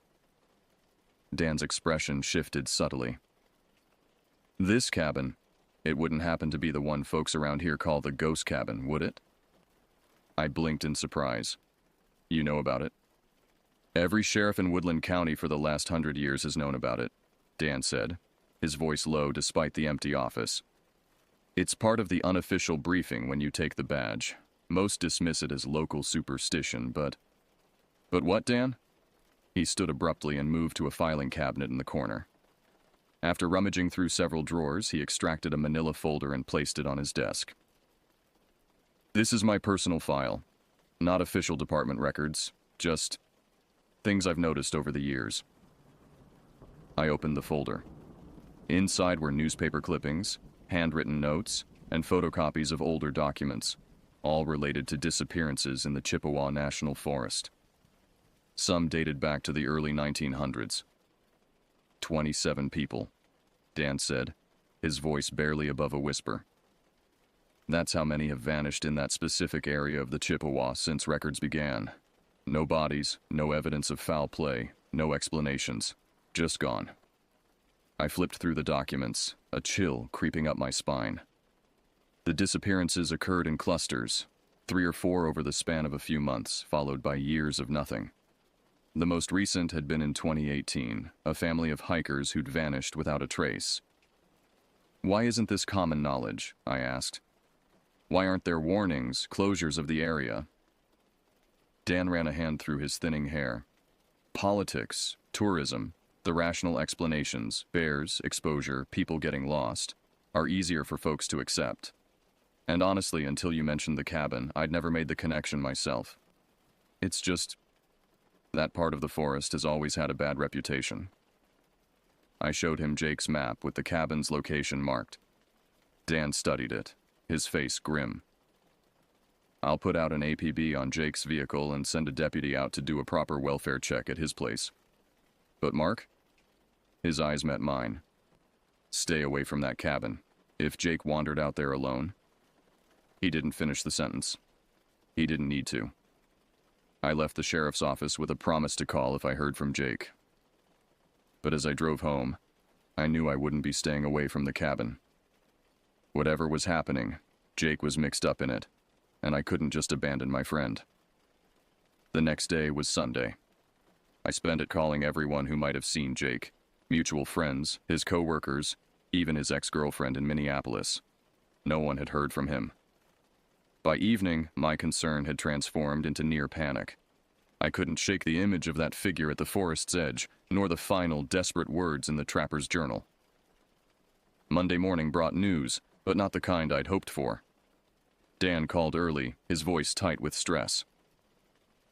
"We found Jake's car," he said without preamble. "It was parked at the same access point you used, according to the map you showed me. We've organized a search party. I think you should join us. You know those woods better than most." I agreed immediately and was at the meeting point within the hour. The search team consisted of Dan, 2 deputies, 4 volunteer firefighters, and me. We spread out in a standard search pattern, working our way toward the area where the cabin was located. The forest felt different that day, oppressive, unwelcoming. The usual sounds seemed muted, as if the woods themselves were holding their breath. Despite the chill in the air, I found myself sweating as we methodically covered ground. Hours passed with no sign of Jake or anyone else. We called his name until our voices grew hoarse, the sound swallowed by the dense vegetation. As afternoon waned, Dan made the decision to suspend the search until morning. "We'll lose the light soon," he explained, frustration evident in his tight expression. "Resume at first light with more volunteers and the state's cadaver dogs." The word cadaver hit me like a physical blow. Until that moment, I'd been operating under the desperate belief that Jake was just lost, maybe injured, but alive. Now I was forced to confront the possibility that we might be searching for a body.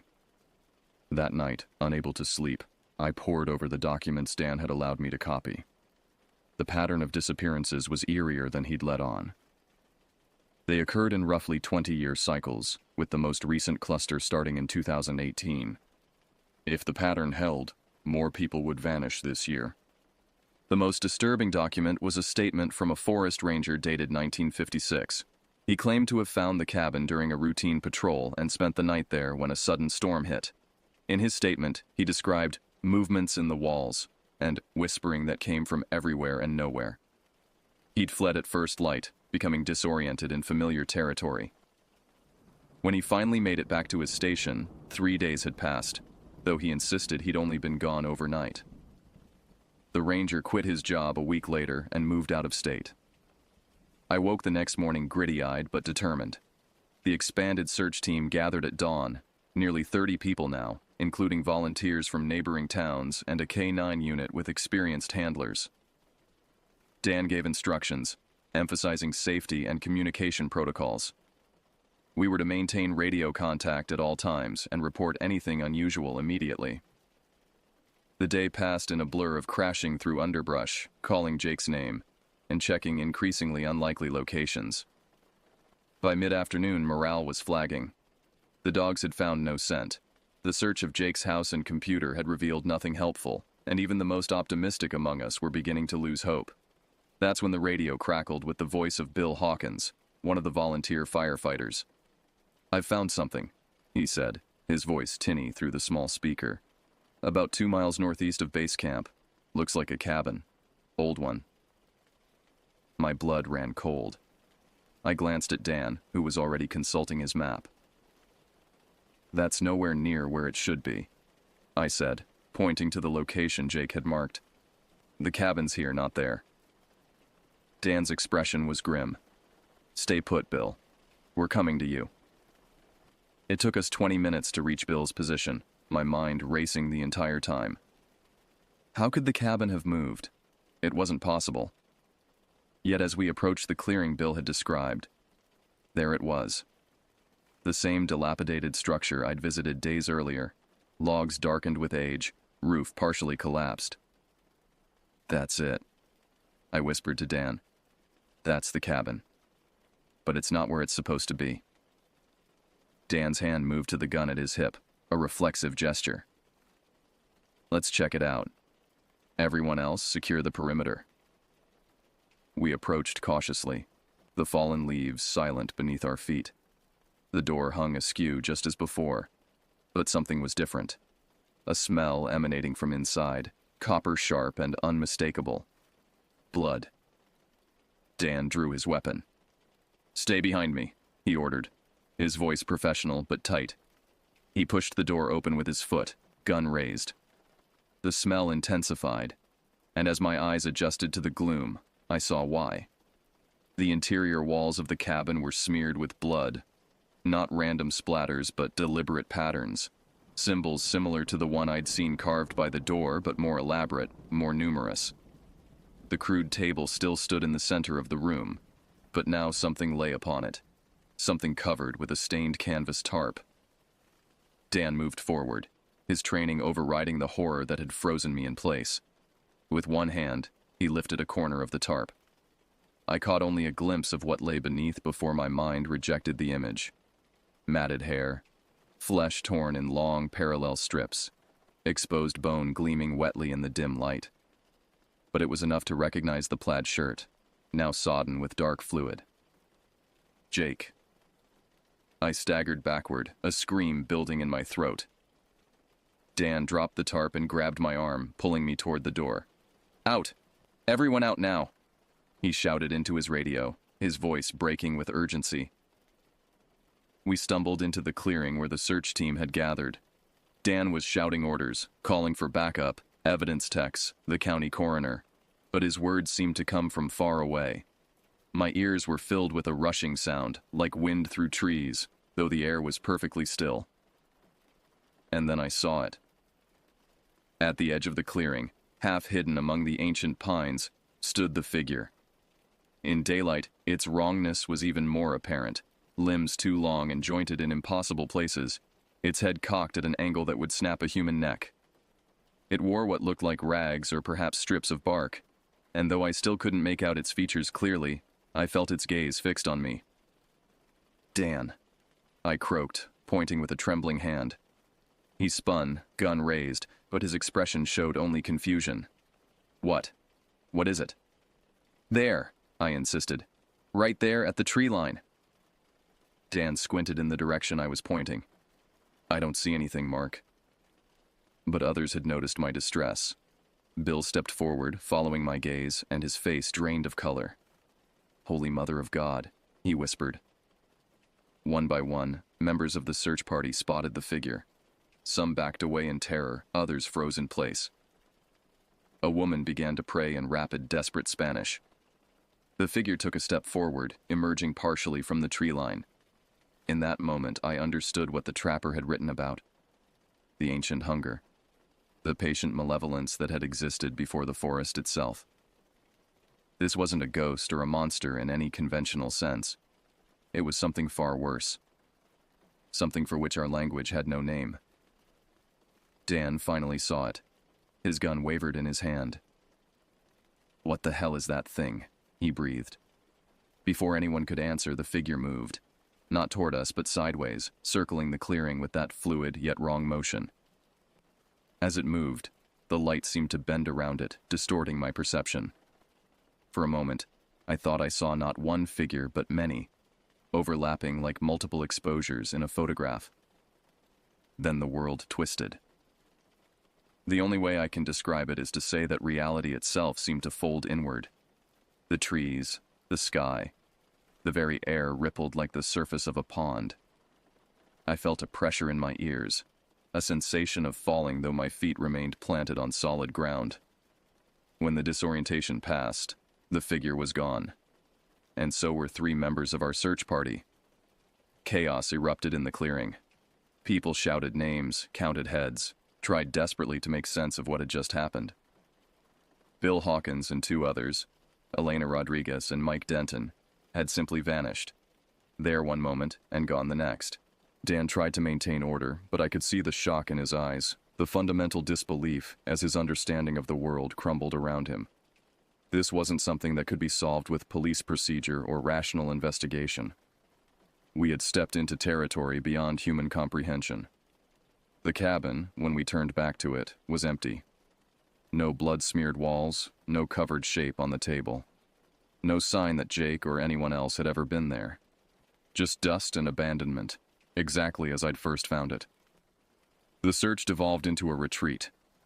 Dan called in the disappearances, careful to omit any mention of what we'd seen. No one would believe us anyway. The official report would cite an animal attack, perhaps a bear, and dangerous terrain conditions. The families would never know the truth. In the days that followed, Woodland changed. Fear settled over the town like a shroud. People spoke in hushed tones about the missing search party members, about Jake, about the forest itself. Children were kept indoors. The local hiking club suspended all activities indefinitely. I withdrew into myself, haunted by what I'd seen, and unable to share the full horror with anyone. Dan stopped by occasionally, his face increasingly haggard as the fruitless investigation continued. We would sit in silence, both understanding that conventional methods were useless against what we faced. A week after the search, I woke in the middle of the night to find Hemingway bristling at my bedroom window, his back arched, a low growl in his throat.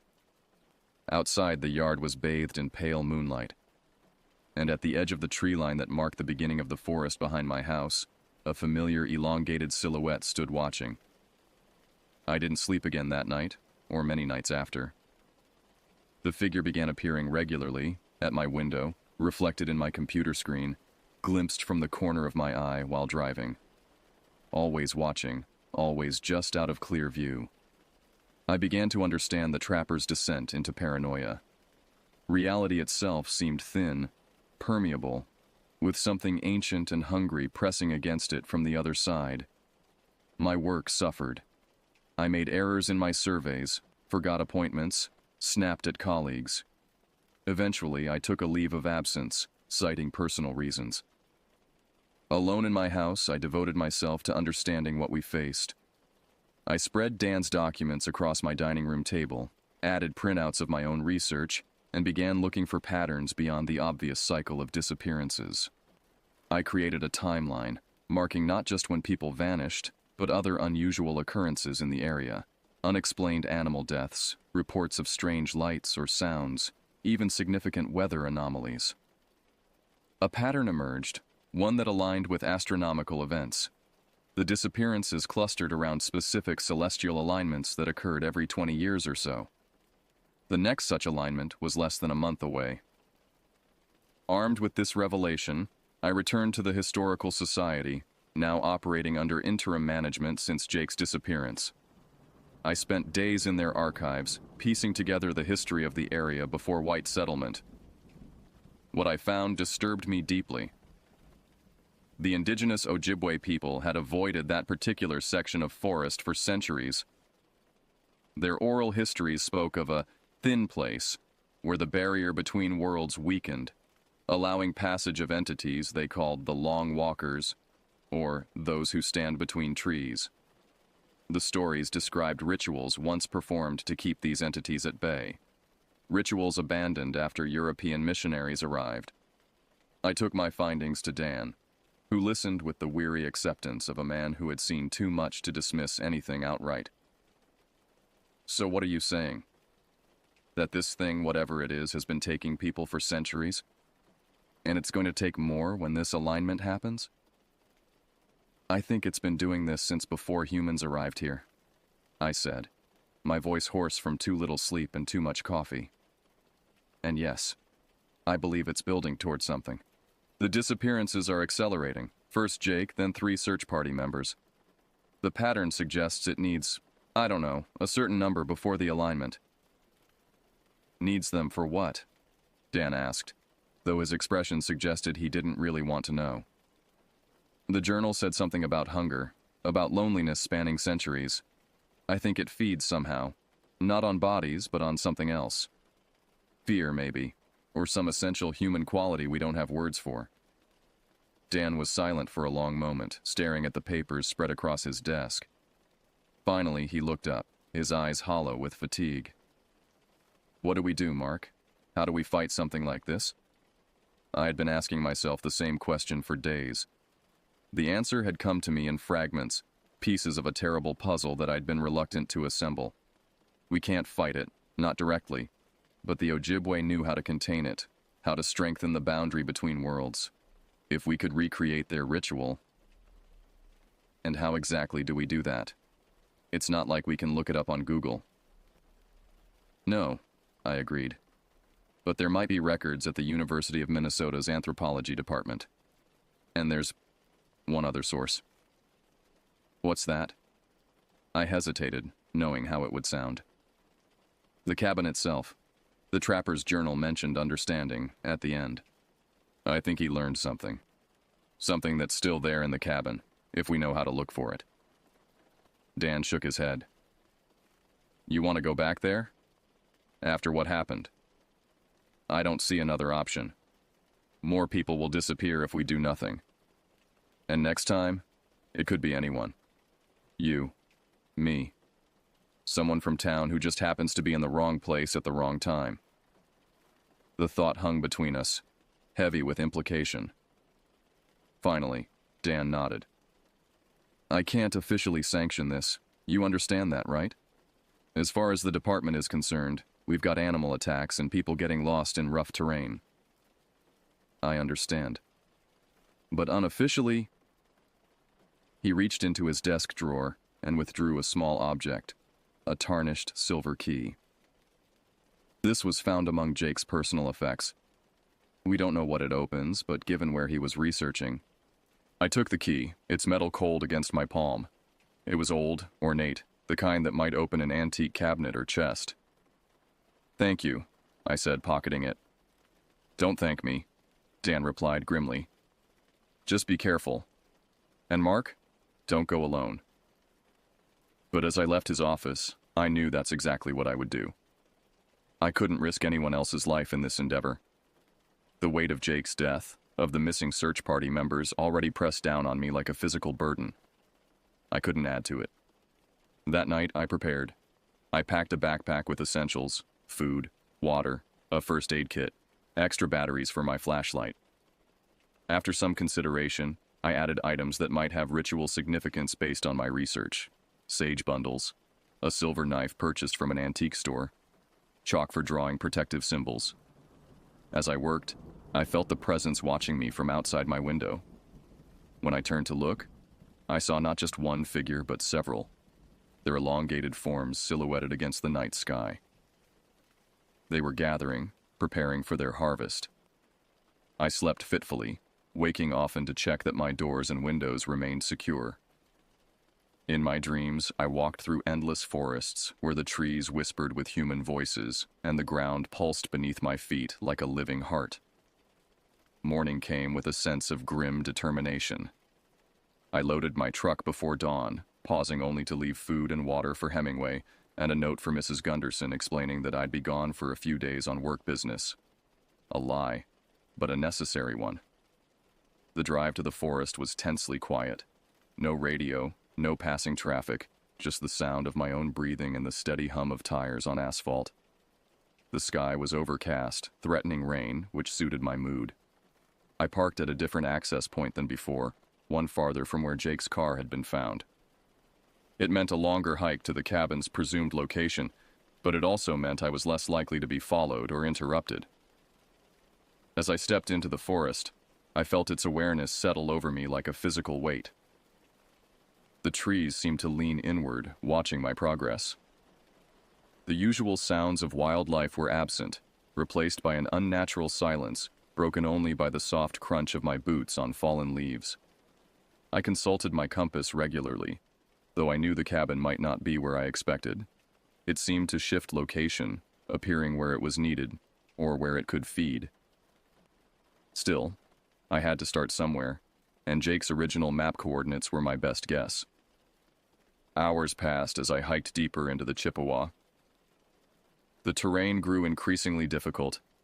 Fallen trees blocking the path, sudden ravines requiring careful navigation, thorny underbrush that tore at my clothing.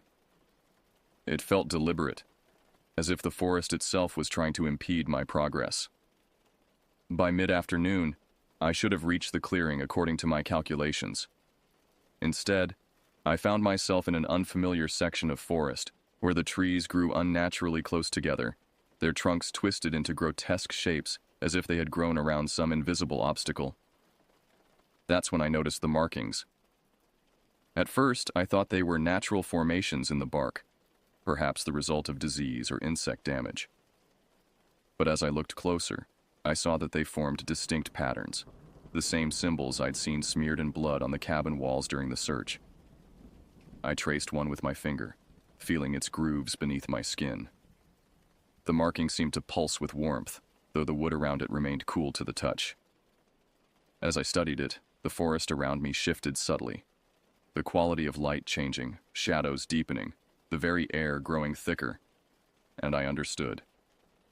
The symbols weren't just markings, they were a language, a code inscribed into the very fabric of the forest. The cabin wasn't a fixed structure, but a nexus, a point where reality thinned, and these symbols were the key to finding it. I began walking again, this time looking for the markings rather than following my compass. They appeared with increasing frequency, carved into trees, etched into stones, even formed by the pattern of fallen branches on the ground. Each one I touched altered my perception slightly, guiding me toward what I sought. As twilight approached, I emerged into a small clearing dominated by an enormous oak tree. Its trunk was wider than my outstretched arms could encompass, its branches reaching skyward like supplicating hands. and nestled among its roots, half buried in the earth, was a weathered wooden door. Not the cabin I'd expected, but something more primal, more integrated with the forest itself. The trapper's original structure had perhaps been built around this entrance, this portal to whatever lay beyond our world.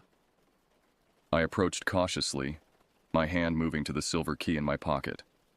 The door had no visible lock, no handle, just weathered wood bound with rusted iron bands. Yet when I pressed my palm against it, I felt a sensation like a key turning in a lock, though no physical mechanism moved. The door swung inward silently, revealing not a room but a passage, earthen steps leading down into darkness. The smell that wafted up was ancient and musty, reminiscent of peat bogs and buried things. I hesitated at the threshold, every instinct screaming for retreat. But the image of Jake's mutilated body, of the missing search party members, of the figures gathering outside my window, drove me forward.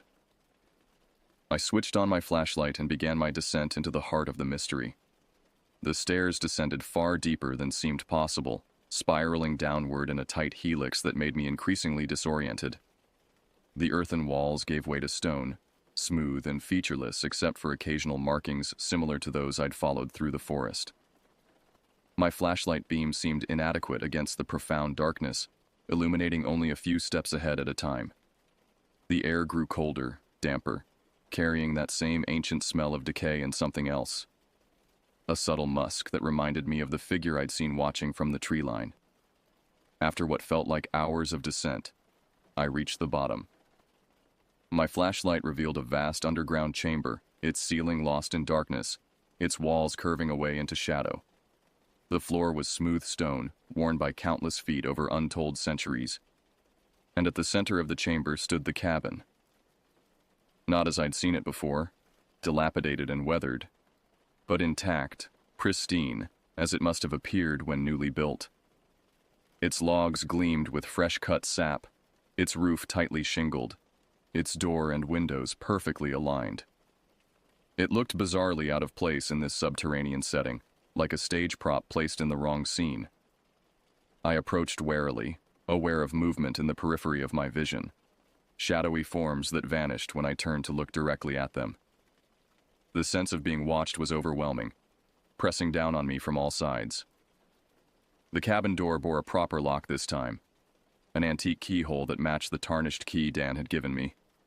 With trembling fingers, I inserted it and turned. The mechanism clicked, and the door swung inward smoothly. The interior was exactly as I'd seen it on my first visit, before the blood and horror of the search. A crude bed, a stone fireplace, rough-hewn table and chair, shelves lined with tools and jars. But now those jars gleamed with an inner light, each containing what appeared to be fireflies or some luminescent substance that cast the room in a pale blue glow. On the table lay the journal, open to a page I hadn't seen before. The handwriting was the same flowing script, but the language was unlike anything I recognized. Not English or any European tongue, but something older, its characters resembling the symbols carved into the trees. As I stared at the pages, the incomprehensible text began to shift, rearranging itself before my eyes, until it formed words I could understand. They were here before us. They will be here after. The long walkers, the watchers between trees. Not gods, not demons, but hungry. Always hungry for what we possess, and they do not. The spark of life, the warmth of soul, the capacity for joy and grief and love. They feed on these, drawing them out slowly, savoring the fear and confusion of those they take. I have learned their ways, learned to speak their tongue, to write their signs. They believe I will join them willingly, become their voice, their lure to draw others. They are powerful beyond measure, but they do not understand human resilience, human capacity for sacrifice. There is a binding that can be performed, a sealing of the thin places where they cross between worlds. It requires blood freely given, life willingly surrendered. One soul to save many. The Ojibwe knew this. Their shamans performed the ritual every generation until the old ways were forgotten. I will make this sacrifice. I will use their hunger against them, drawing them close, binding them with my final breath. The cabin is the key, built on their crossing point, its very structure a cage if the proper words are spoken, the proper signs drawn. To any who find this record, the binding weakens with time. If you read these words, the 20-year cycle has begun again. The hunger grows. They will come in greater numbers, take more souls, until the thin place tears open completely and they pour through in a flood. You have a choice, as I did. Flee and live out your days in fear, knowing what comes for you in the darkness. Or make the sacrifice, renew the binding, and grant another 20 years of safety to those you leave behind. The words are written in your heart. The signs are carved in your bones. You need only speak, only draw, only offer what they crave most. Willing surrender. The text shifted again, becoming incomprehensible symbols once more. But I understood now. The trapper hadn't gone mad from isolation. He'd discovered the truth and made the ultimate sacrifice to protect others. Jake had found the same truth and likely intended the same sacrifice before he was taken, his discovery of the key suggesting he'd been here, in this underground chamber. A sound behind me, a soft, deliberate footstep. I spun, flashlight raised. The figure stood in the doorway, no longer half glimpsed or shadowed, but fully revealed in the pale blue light. It was as tall as the cabin's ceiling, its limbs impossibly elongated, joints bending in directions human anatomy wouldn't allow. Its skin was not skin at all, but a mosaic of what looked like tree bark, lichen, and something wet and glistening that pulsed with each movement. Its face was the worst part, a suggestion of human features stretched and distorted across a misshapen skull, eyes too large and entirely black, mouth a lipless gash that opened to reveal not teeth but small, writhing appendages like pale fingers. Behind it, I could see more figures gathering in the chamber outside the cabin. 5, 10, 20 of them. Their forms slightly varying, but all sharing that same wrong quality, that same ancient hunger in their bottomless eyes. The long walkers, the watchers between trees, coming for their harvest. The figure in the doorway tilted its head at an impossible angle, studying me. When it spoke, the sound came not from its mouth, but from the very air around me, a susurration of whispers that somehow formed words. You have come. As the writer came. As the searcher came. You have brought what we need. Jake, I managed to say, my voice barely a whisper. The others from the search party. Where are they? The figure's mouth stretched in what might have been a smile. Here, part of us now. Their warmth sustains us. Their memories entertain us. Their souls illuminate our darkness. It extended one elongated arm, fingers unnaturally jointed and tipped with what looked like thorns. Join them. Give yourself willingly. The hunger grows. The time approaches. The thin place weakens. I backed away until I hit the table, the journal pressing against my lower back. The trapper's words echoed in my mind. One soul to save many. The cabin is the key. I understood now why I'd been drawn here, why I'd been allowed to find this place when others had simply vanished. They wanted me to make the choice, to give myself willingly. The sacrifice was more potent that way, the binding stronger. Jake must have known, must have intended to perform the ritual himself before they took him. Was that why his body had been left for us to find, mutilated but identifiable? A message, a warning, a call to action? The figure took another step into the cabin, its companions pressing closer behind it. I could feel their collective hunger like a physical force pulling at something deep within me. Decide, the whisper voice commanded. Join or flee. But know that if you flee, we will follow. We will take others, many others. When the thin place tears, your town, your people, all will feed our hunger. I thought of Woodland, of Dan, of Mrs. Gunderson and Hemingway, of all the people who had no idea what lurked in the forest at their doorstep. I thought of Jake and the others already taken, their essence feeding these ancient, patient predators. And I knew what I had to do. If I agree, I said, surprised by the steadiness in my voice. If I give myself willingly, you'll be bound again? The town will be safe for another 20 years? The figure's head tilted further, almost upside down now. The binding requires willing sacrifice, blood freely given, life surrendered with purpose. That's not an answer. It is the only answer we can give. The binding is not our choice. It is the law of the thin places, older than your kind, older than the trees themselves. I considered my options. I could try to flee, though I doubted I'd make it past the gathered figures outside. Even if I did, what then? Return to town with a story no one would believe. Watch as people continued to disappear, knowing the harvest would only escalate as the celestial alignment approached. Or I could make the sacrifice, as the trapper had, as Jake had intended to. 20 years of safety for Woodland. 20 years before someone else would have to make this same terrible choice. It wasn't really a choice at all. I'll do it, I said. But I need to know how. The journal mentioned words, signs. The figure's mouth stretched wider, those writhing appendages reaching outward like eager tongues. You know already. The knowing is in your blood now, pressed into you by this place, by our presence. And strangely, I did know. Words in that ancient language formed in my mind. Symbols appeared behind my eyelids when I blinked. I reached for my backpack and withdrew the silver knife I'd brought, its blade catching the pale blue light. Will it hurt? I asked, a final human concern in the face of the incomprehensible.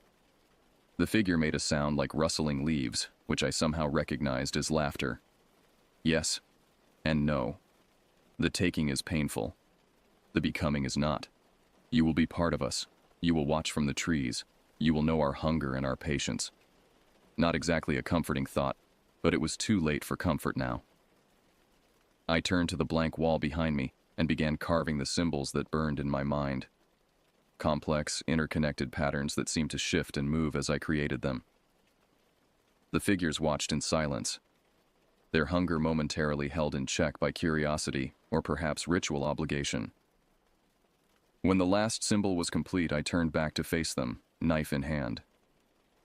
I, Mark Peterson, give myself willingly, I said, the alien words flowing from my lips as if I'd spoken them all my life. Blood freely given, life surrendered with purpose. I bind you to this thin place for 20 cycles of your hunger. I cage you within the boundaries of this forest. I drew the knife across my palm, deeper than intended, blood welling up immediately. The figures surged forward as one, that collective hunger becoming almost overwhelming in its intensity. I pressed my bleeding hand against the symbols I'd carved, smearing them with blood that seemed to sizzle and glow as it touched the wood. The cabin around me began to vibrate, the walls pulsing like a heartbeat. The lead figure reached me first, its thorn-tipped fingers piercing my chest without resistance, as if my flesh offered no more barrier than mist. The pain was excruciating but brief, a moment of searing agony followed by a spreading coldness. I felt myself being pulled apart, not physically, but essentially.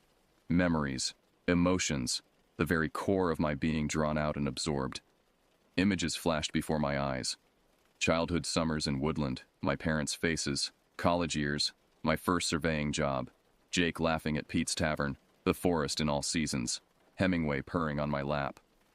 The coldness reached my heart, and with my last human thought, I wondered if anyone would find my truck, if Dan would piece together what had happened, if 20 years from now someone else would stand where I stood and make the same choice. Then humanity fell away, and I became something else. Part of the ancient consciousness that dwelled between worlds, bound by sacrifice but patient, so patient. I could feel the others who had been taken, their essences still distinct. Though changed, Jake was there, and Bill, Elena, Mike, and dozens more going back centuries, including the trapper whose name, I now knew, was William Corbin. The binding took hold, the symbols glowing with power, the cabin's structure becoming a cage once more.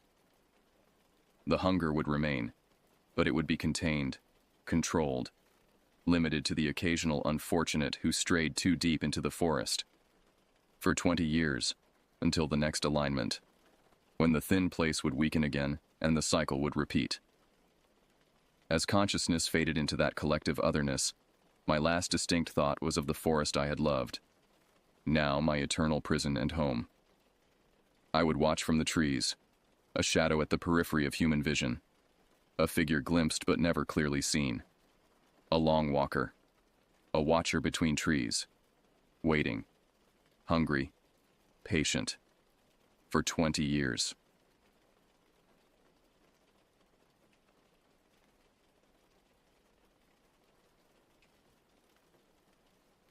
I've replayed my roommate's story countless times in my head, each detail becoming more vivid and terrifying with every retelling. Brandon first encountered whatever it was during one of his restless drives through the outskirts of our Denver suburb back in the winter of 2021. He'd developed this habit of taking long drives in the dead of night when insomnia gripped him, finding solace in the empty roads that snaked through the industrial district. It was nearly 4 a.m. when he first saw it. The temperature had dropped to well below freezing, and a thin layer of frost coated everything in sight. Brandon was cruising down Meridian Road, a stretch of asphalt bordered by abandoned lots and skeletal trees that clawed at the star-filled sky. The area had once been farmland before developers bought it up and left it to rot when funding dried up. He'd just passed the old grain silo when movement caught his peripheral vision. Something emerged from the dead cornfield to his left. Not the casual gait of a wandering animal, but a deliberate, calculated movement that made his stomach lurch. The figure dropped to all fours and began moving with a speed that defied explanation. Brandon's hands tightened on the steering wheel as he watched this thing bound across the frozen earth. What he described to me later still makes my skin crawl. The figure was completely black, as if it absorbed light rather than reflected it. But its face, God, that face, was bone white, almost luminescent in the darkness. It wasn't wearing a mask. The pallor seemed natural, organic. The features were distinctly human, but wrong somehow, like a photograph that had been slightly distorted.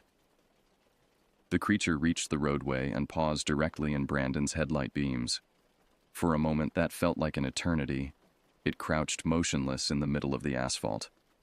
Then, with movements too fluid to be human, it turned its head a full 90 degrees to stare directly at him through the windshield. Brandon swears those eyes weren't reflecting the light like an animal's would. They seemed to generate their own cold illumination.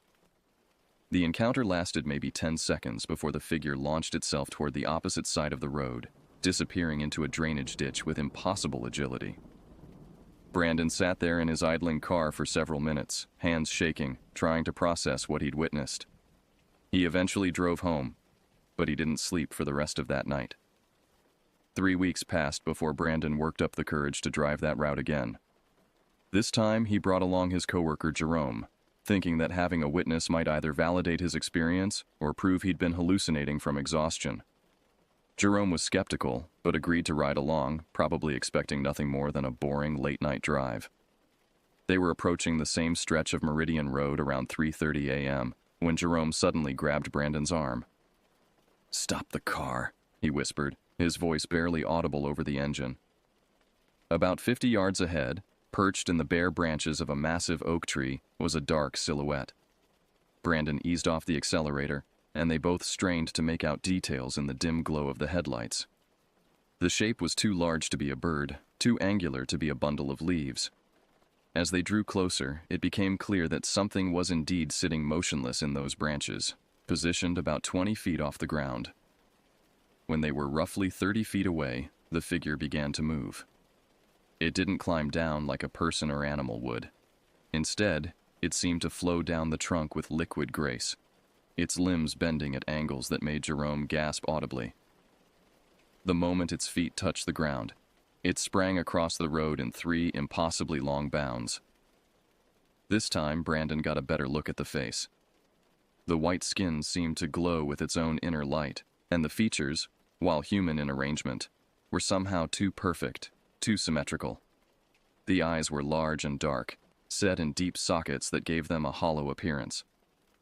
Most disturbing was the complete absence of expression. No fear, no curiosity, no acknowledgement of their presence beyond that calculated stare. Jerome started hyperventilating, stammering incoherently about what they'd just witnessed. Brandon spun the car around, tires squealing against the asphalt, and they spent the next hour driving through every back road in the area, searching for any trace of the figure. They found nothing but empty fields and abandoned buildings, the silence broken only by Jerome's nervous breathing and the occasional crack of settling ice. After the second encounter, Brandon became obsessed. He started carrying a camera in his car, plotting different routes through the area, even researching the history of the land.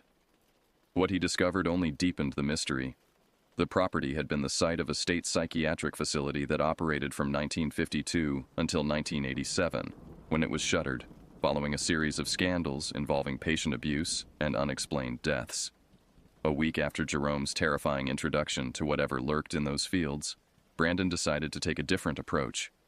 Instead of driving the main road, he would circle around through the residential area that bordered the old hospital grounds.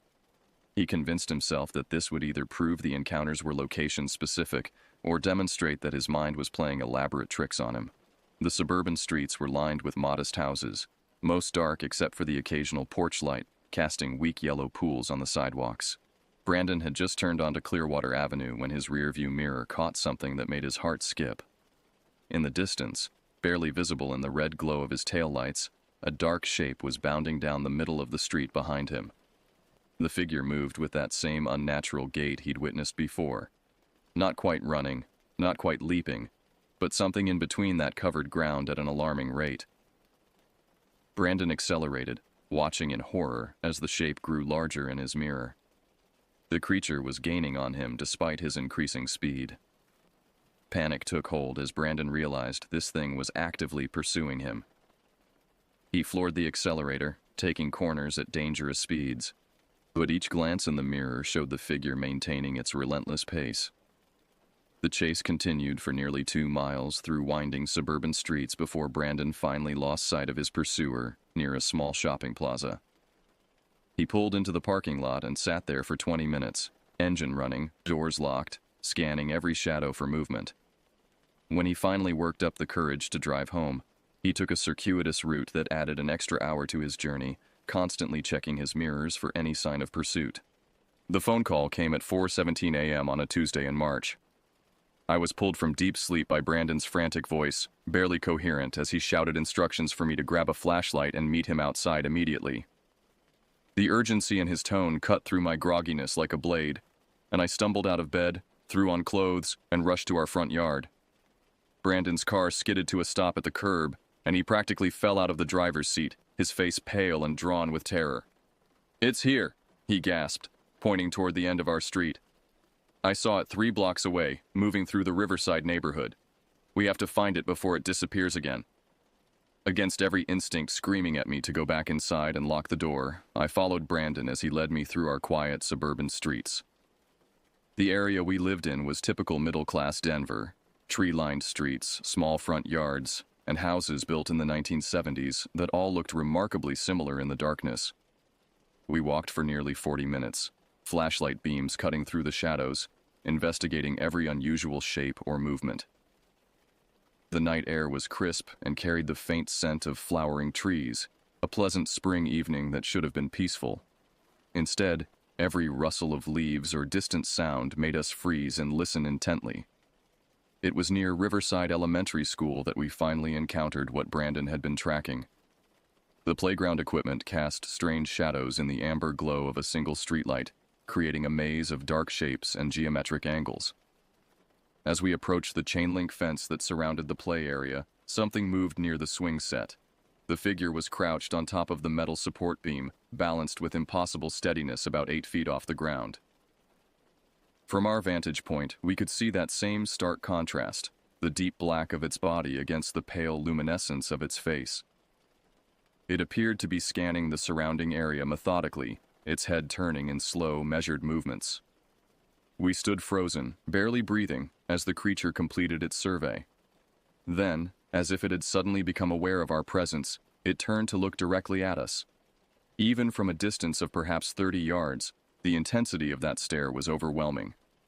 The face showed no emotion, no recognition of us as threats or curiosities, just a cold, calculating assessment. Without warning, it dropped from the swing set with fluid grace and bounded toward the far side of the playground. We lost sight of it behind a storage shed, and by the time we ran around the building, the area was empty except for the gentle sway of the swings in the night breeze. By late March, Brandon's encounters had escalated from random sightings to what felt like deliberate appearances. He began to suspect that whatever this thing was, it had become aware of his interest and was intentionally revealing itself. The thought terrified him, but it also sparked a desperate need to understand what he was dealing with. On a Saturday night, he made the decision to return to Meridian Road where it all began. But this time he would be prepared for a confrontation. He loaded his car with a powerful camping lantern, a digital camera with night vision capabilities, and a baseball bat, though he admitted to me later that he wasn't sure what good a weapon would do against something that moved like liquid shadow. The drive to the old hospital grounds took 20 minutes through increasingly desolate industrial areas. Brandon parked on the shoulder of the road, positioned so that his headlights illuminated the field where he'd first encountered the creature. The car engine ticked as it cooled, the only sound in the profound silence that seemed to press against his eardrums. He sat there for nearly an hour, fighting the urge to start the car and drive away. Every shadow seemed to shift and move. Every distant sound made him grip the steering wheel tighter. Just as he was beginning to think the night would pass without incident, something stirred in the tall grass about 50 yards away. The movement was subtle at first, just a gentle swaying that could have been wind. But the night air was completely still, and Brandon watched with growing dread as the grass began to part in a deliberate line heading toward the road. Whatever was moving through that field was large enough to displace the vegetation, but quiet enough that no sound reached him through the closed car windows. When the figure finally emerged from the grass line, Brandon's hands were shaking so badly he could barely operate the camera. The creature stood at the edge of the field for a long moment, and for the first time, Brandon got a clear, unobstructed view of it in his headlight beams. The body was humanoid, but wrong in proportions. Too tall, with limbs that seemed slightly too long for the torso. The skin, or whatever covered it, was indeed black and seemed to absorb light rather than reflect it. But it was the face that made Brandon's stomach turn. While unmistakably human in its features, the skin was so pale it appeared almost translucent, with dark veins visible beneath the surface like a grotesque road map. The eyes were the worst part, large, dark, and completely without pupils or irises, just solid black voids that seemed to draw in light and hope alike. When the creature began walking toward his car with measured, deliberate steps, Brandon finally snapped out of his paralysis and grabbed for the ignition. After Brandon's close encounter, we decided that whatever was happening needed to be documented and investigated properly.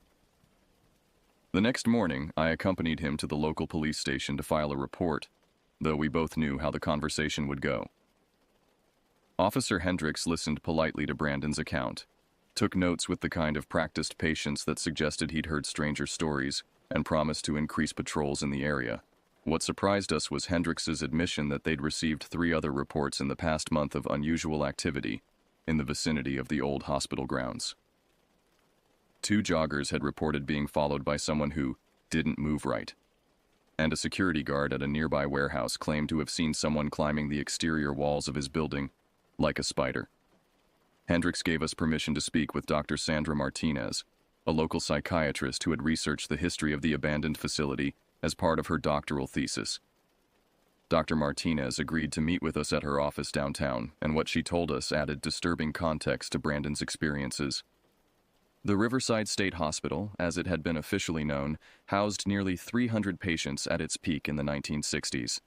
Treatment methods were primitive and often brutal, including experimental procedures that would be considered torture by today's standards. Dr. Martinez had uncovered records of particularly disturbing experiments conducted in the basement levels, including sensory deprivation studies and attempts to induce controlled psychological breaks. The facility was closed abruptly in 1987, Dr. Martinez explained, spreading photocopied documents across her desk.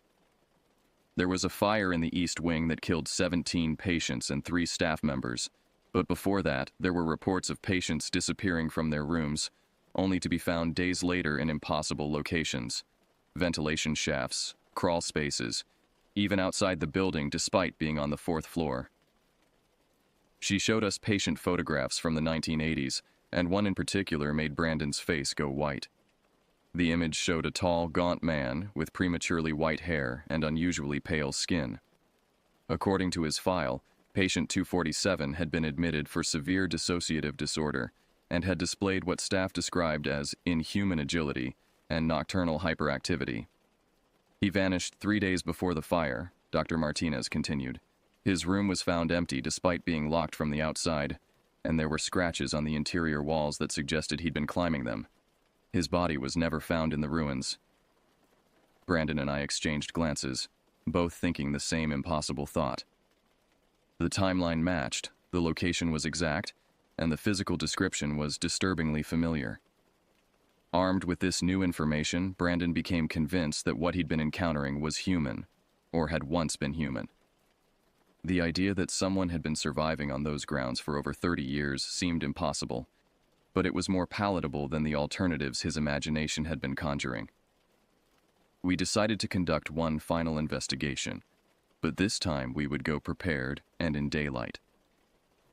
Brandon borrowed night vision equipment from a friend who worked in security, and we planned to explore the ruins of the hospital during the day, then stake out the area after dark. The abandoned facility was larger than I'd expected, a sprawling complex of connected buildings surrounded by overgrown grounds and rusted fencing. We spent the afternoon documenting everything we could find: collapsed structures, basement entrances that led into flooded tunnels, and evidence that someone had indeed been using parts of the complex as shelter. In the basement of what had been the main treatment building, we discovered a makeshift living space. Salvaged furniture was arranged around what appeared to be a sleeping area, and there were stores of canned food and water containers. Most disturbing were the photographs pinned to the walls, dozens of images showing various people in the surrounding neighborhoods, including several of Brandon at his car. The pictures had been taken from impossible vantage points, high in trees, on rooftops, through windows of buildings that should have been inaccessible. Whoever had been watching had been documenting not just Brandon's movements, but those of numerous other people in the area. The level of surveillance was systematic and obsessive. As evening approached, we positioned ourselves in Brandon's car about a quarter-mile from the main building, equipped with night vision binoculars and cameras. We didn't have to wait long. Just after sunset, a figure emerged from one of the basement entrances and began moving through the grounds with that same fluid, unnatural gait Brandon had described. Through the night vision equipment, we could see that it was indeed human, but drastically altered by years of living in isolation and possibly mental illness. The figure's movements were those of someone who had adapted to moving in darkness, using unconventional methods of locomotion that appeared inhuman from a distance. Our final confrontation came not by choice, but by accident. As we watched the figure moving through the grounds, Brandon made the mistake of starting his car to adjust our position.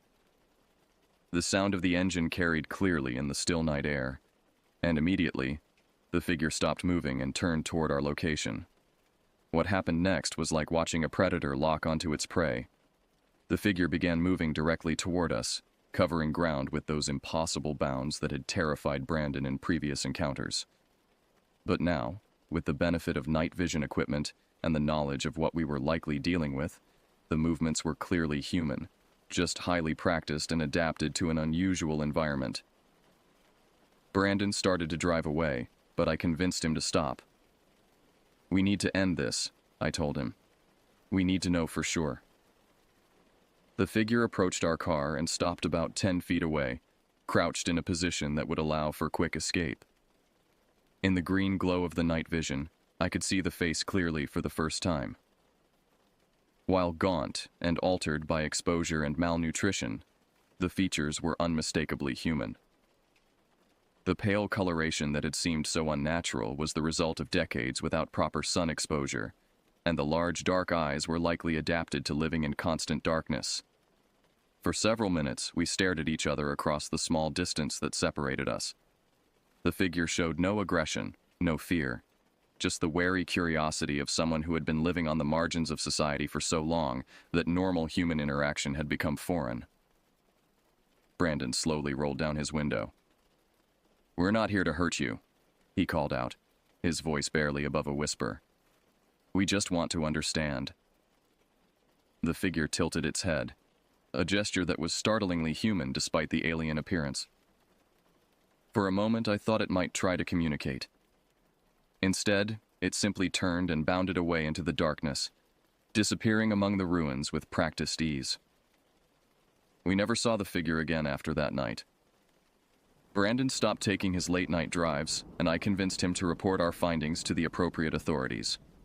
A social worker and mental health team were dispatched to the hospital grounds, but they found the basement shelter empty, with no trace of recent habitation. Sometimes I wonder if the person we encountered found a way to rejoin society, or if they simply moved on to another abandoned place where they could exist without detection. Brandon still gets nervous when he has to drive through that area, but the terror has been replaced by something closer to sadness. The realization that what had frightened him so badly was simply another human being, broken by circumstances and time, trying to survive in the only way they knew how. The real horror, we learned, wasn't in encountering something inhuman in the darkness. It was in recognizing the humanity that can be lost when society fails its most vulnerable members, leaving them to adapt and survive in ways that make them seem like monsters to those of us who still live in the light.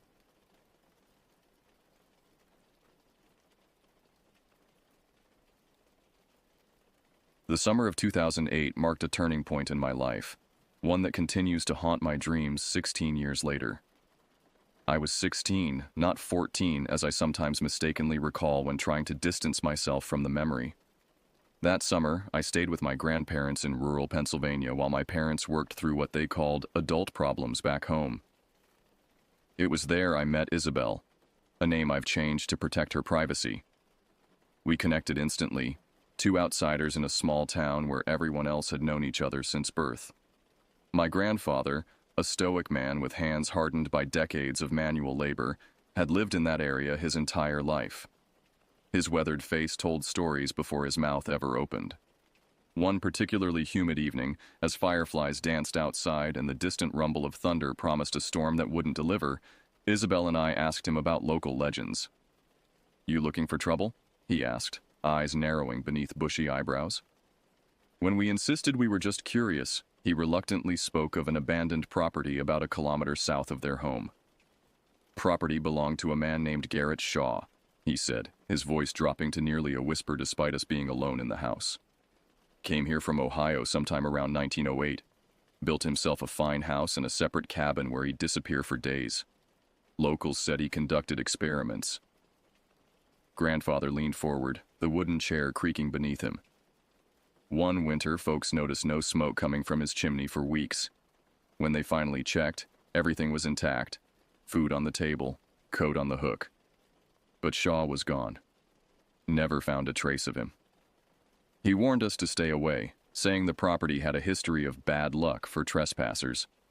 My grandmother, overhearing from the kitchen, added her disapproval with a stern look that would normally have ended any foolish plans. But we were teenagers, convinced of our invincibility and skeptical of rural superstitions. To us, it sounded like the perfect adventure. That night, after my grandparents had gone to bed, Isabel and I whispered our plans through the open window between my grandfather's shed, where I slept, and the guest room where she stayed. The full moon cast long shadows across the yard, creating twisted shapes that seemed to reach toward us. "We should bring protection," Isabel suggested, her face half illuminated by moonlight. "Not because I believe in ghosts, but because abandoned buildings are dangerous." I agreed. In my grandfather's shed, I found 2 hunting knives with worn leather handles. From the kitchen, I quietly borrowed 2 flashlights and extra batteries. The wall clock in the hallway read 11:23 p.m. when we slipped out the back door, careful to let it close without making a sound. The night air felt dense, unusually cold for July. Stars peppered the cloudless sky, but they offered little comfort as we followed the dirt road leading away from the safety of my grandparents' home. Isabel walked close beside me, our shoulders occasionally brushing. Despite our brave talk, I could feel her tension. "Do you actually know where we're going?" she whispered, after we'd been walking for 15 minutes. "South," I replied with more confidence than I felt. Grandfather said it was about a kilometer south. We had no map, no GPS. Smartphones weren't yet ubiquitous, especially not in this reception-dead zone. All we had was a vague direction and the arrogance of youth. As the dirt road gave way to an overgrown path, I clicked on my flashlight, the beam cutting weakly through the darkness ahead. The forest seemed to close in around us, the spaces between trees narrowing. Several times I thought I heard footsteps behind us, only to turn and find nothing but shadows. Isabel must have felt it too, the sensation of being watched, because she moved even closer, her fingers gripping my arm. "Maybe this wasn't such a good idea," she murmured, but neither of us suggested turning back. After what felt like hours but was likely only 40 minutes, we spotted it, a dark silhouette rising from the forest floor. The house stood 2 stories tall, its Victorian architecture a stark contrast to the simple rural buildings we were accustomed to seeing. Windows like empty eye sockets stared back at us, and the wraparound porch sagged in the middle as if exhausted from decades of abandonment. We stood at the edge of the clearing, suddenly hesitant. The house seemed to be waiting for us, patient after all these years.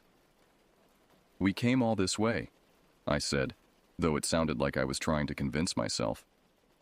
Isabel nodded, and we approached, stepping carefully over the threshold of the property.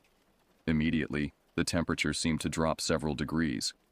I told myself it was just the natural coolness of a clearing at night, but the suddenness of the change left me unsettled. The front door hung partially open, swollen wood preventing it from closing properly. It groaned in protest as I pushed it wider, revealing a foyer with peeling wallpaper and a thick layer of dust covering everything except, and this detail still disturbs me, a set of footprints that led from the door to the staircase and back.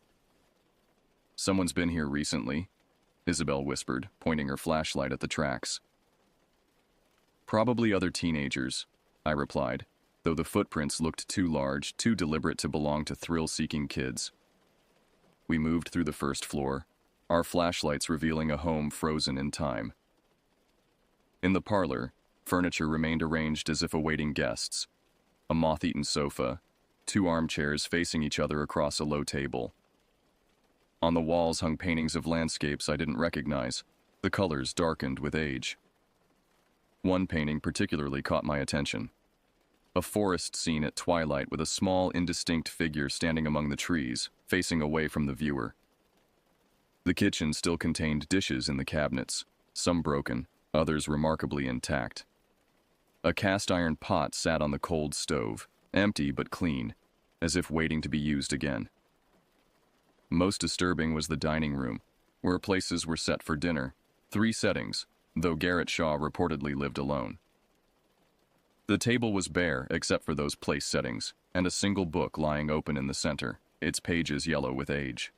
I approached cautiously and directed my flashlight at the text. The book contained diagrams and dense text in what appeared to be Latin. Isabel, who had taken a year of Latin in school, tried to translate. Something about doors, passages. She shook her head. "My Latin isn't good enough." Throughout the house, in nearly every room, we found dolls. Not children's toys, but crude, handmade figures fashioned from twigs, cloth, and what looked disturbingly like human hair. They sat on windowsills, bookshelves, and furniture, their button eyes reflecting our flashlight beams. "Who makes dolls like this?" Isabel whispered, refusing to touch them. The second floor contained bedrooms, 3 of them, again at odds with the story of a man living alone. The master bedroom appeared undisturbed, bed neatly made, clothes still hanging in the wardrobe. The other 2 rooms were empty, except for bare mattresses and more of those unsettling dolls. In what must have been Shaw's study, we found bookshelves lined with texts on obscure subjects, ancient rituals, forgotten languages, and what appeared to be personal journals. I opened one, dated 1912, and read a passage. The barrier thins near the cabin. I can hear them now, even from the house. They speak to me through the walls between worlds.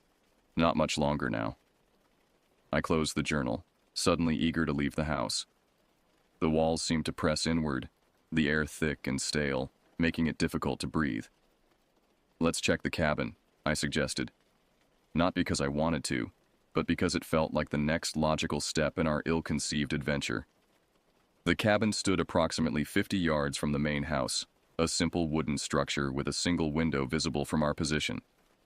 Unlike the house, which merely looked abandoned, the cabin projected an aura of wrongness that's difficult to articulate. The surrounding vegetation had grown wild everywhere except in a perfect circle around the cabin, as if nature itself refused to approach.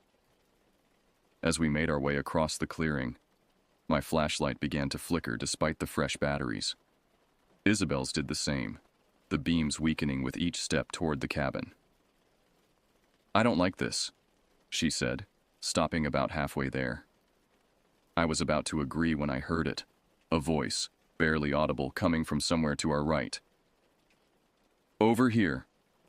The words weren't shouted, but somehow cut through the night air with perfect clarity. I stopped immediately, swinging my flashlight toward the source. "Did you hear that?" I asked Isabel, who looked at me with confusion. "Hear what?" I directed my failing flashlight toward a small mound of what appeared to be cement about 10 feet off our path. Something about it demanded my attention. Despite Isabel calling my name, I felt compelled to investigate. The mound was roughly oval-shaped, about 3 feet long and 2 feet wide, with a smooth surface unlike the crude cement work I'd expect in an abandoned property. As I drew closer, I noticed faint markings etched into its surface, symbols similar to those in the book we'd seen in the house. I reached out, fingers hovering inches above the strange object. A terrible coldness radiated from it, not physical cold, but something that seemed to reach past my skin and into my very thoughts. "Don't touch it," Isabel called, but her voice sounded distant, muffled, as if coming from underwater. My hand descended anyway, drawn by an irresistible urge. The moment my fingertips contacted the surface, the world around me vanished. Consciousness returned slowly, like struggling through layers of thick mud. I became aware of damp earth beneath me, the smell of rotting leaves, and complete darkness. My flashlight lay several feet away, its beam reduced to a faint glow that illuminated nothing. I sat up, head pounding with a migraine-like intensity. How long had I been unconscious? Minutes? Hours? The night sky offered no clues, clouds now obscuring the moon and stars. "Isabel?" I called, voice cracking. No response. Panic surged through me as I scrambled to my feet, retrieving my nearly useless flashlight. I swept the dim beam around, desperately searching for her. About 20 feet away, near the cabin's entrance, I spotted a shape on the ground. I ran, stumbling over unseen obstacles until I reached her. Isabel lay face down in the dirt, unmoving. When I gently turned her over, her skin felt ice cold despite the summer night. "Isabel, wake up!" I shook her shoulders, fear tightening my throat. Her eyes snapped open, unfocused and dilated. For a moment she stared through me rather than at me. Then a scream tore from her throat, raw, primal, filled with terror. "Leave us alone!" she shrieked, pushing away from me with surprising strength. I fell backward, confused and frightened. "It's me. What's wrong?" Her breathing came in rapid gasps as she pressed herself against the cabin wall. "He's been following us since we entered the forest, standing just at the edge of the light, watching." "Who? There's nobody." "You didn't see him?" Her voice dropped to a whisper. "Tall. So tall. No face." I looked around us, seeing nothing but shadows. "There's no one here, Isabel. You must have had a nightmare." But even as I said it, I felt that same sensation from earlier, of being observed by unseen eyes. The darkness between the trees seemed denser, more purposeful. Isabel's condition alarmed me.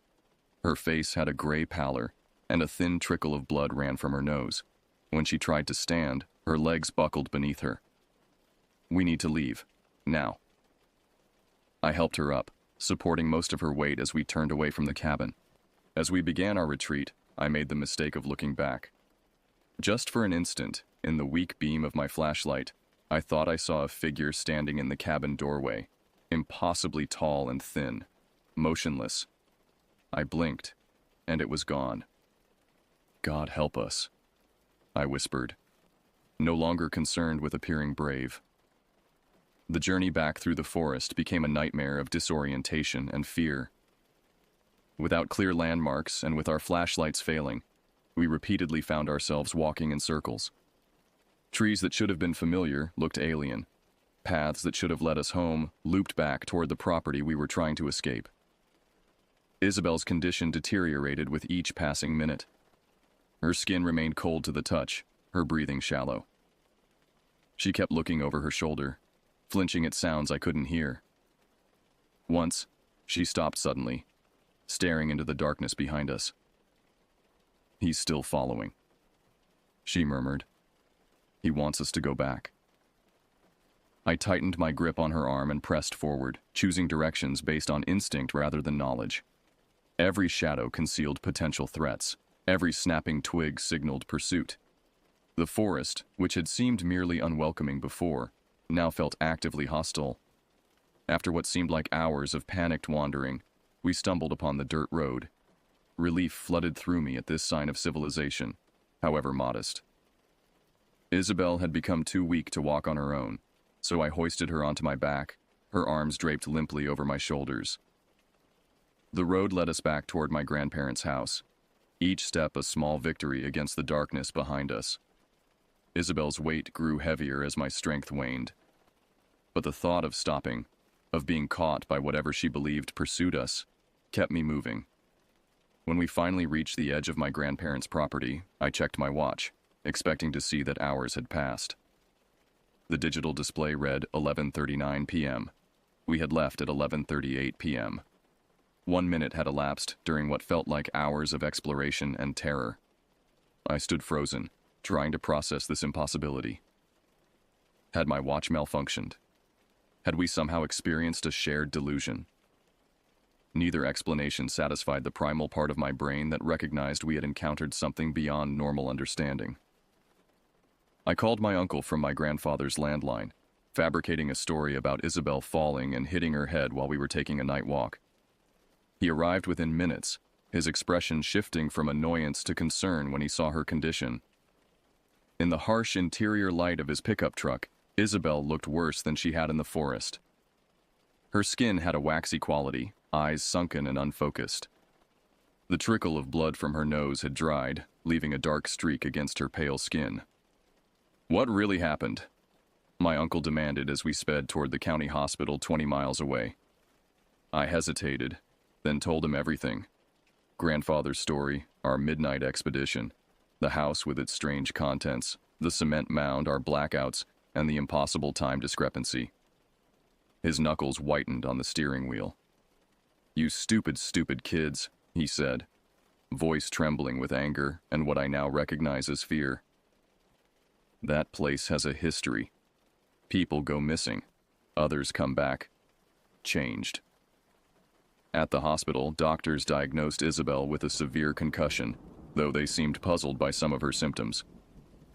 While they examined her, my uncle pulled me aside in the sterile hallway. "Listen carefully," he said, keeping his voice low. "In 1962, 4 high school students went to that property on a dare. Only 3 returned. In 1978, a research team from the state university spent a night there. They all came back but reported equipment failures and missing time. One researcher developed seizures that continued until his death 3 years later. In 1993, a family moved into that house despite warnings. They fled after 3 days, the mother babbling about voices in the walls and something in the cabin. They never returned for their belongings." He gripped my shoulders. "Whatever's in that place, it's not natural. You and your friend are lucky to be alive." Isabel remained in the hospital for 3 days. The physical wound on her head, a deep gash that neither of us remembered her receiving, required 12 stitches. But the psychological effects lingered much longer. She experienced nightmares, insomnia, and a persistent feeling of being watched. Sometimes, in mid-conversation, she would stop and stare at something over my shoulder, though nothing was there when I turned to look. The most disturbing development appeared 2 weeks after our experience. A scar formed around the healed wound on her head. Not the typical straight line of a surgical scar, but an intricate pattern resembling the symbols we had seen in Shaw's book and on the cement mound. When doctors examined it, they had no explanation. One elderly nurse crossed herself and refused to touch it. That was 16 years ago. I've since moved away from Pennsylvania, built a life, and tried to forget what happened that night. For years, I convinced myself we had encountered nothing more than an abandoned property and the power of suggestion, combined with teenage imagination. But certain facts remain unexplainable. The missing time, the mysterious wound on Isabel's head, the symbolic scar that followed. And most troubling, the recurrent dreams that have plagued me since that night. Dreams of standing in front of the cabin, hearing a voice invite me inside, and knowing that something waits there, patient and ancient. 3 years after our experience, driven by questions that wouldn't subside, I researched Garrett Shaw. County records confirmed he existed and disappeared in 1916, not the 1908 my grandfather had mentioned. More interesting were newspaper clippings describing Shaw as a scientist of unorthodox methods who had studied with renowned physicists before retreating to rural Pennsylvania. One article mentioned his obsession with thinning the veil between realities, language eerily similar to what I'd read in his journal. Most disturbing was a photograph accompanying the article. Shaw standing in front of his house, tall and gaunt, his eyes deeply shadowed. Behind him, barely visible in the cabin window, was a blurred figure that the caption did not mention.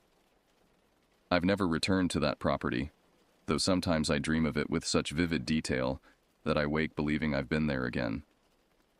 In these dreams, I always approach the cabin, always hear the voice calling me, always feel the pull towards something waiting inside. Isabel and I lost touch after that summer. Last I heard, she had moved to Arizona, as far from Pennsylvania forests as possible. I wonder if she still feels watched, if she still sees movement at the corner of her vision, if the scar still forms perfect, impossible symbols on her skin. Sometimes on particularly dark nights, I find myself staring into the shadows of my bedroom, remembering the sensation of unseen eyes. I wonder what would have happened if we had entered the cabin. I wonder what Garrett Shaw found behind the thinning veil. Most of all, I wonder if part of us never left that forest, if something of our essence remains there, trapped in that single minute that contained hours of experience. The rational part of my mind dismisses these thoughts as the lingering trauma of a frightening teenage experience. But another part, the part that feels the weight of unseen observation in empty rooms, knows that some questions are better left unanswered, some doors better left unopened. Whatever waits in that cabin is still waiting, and always will be.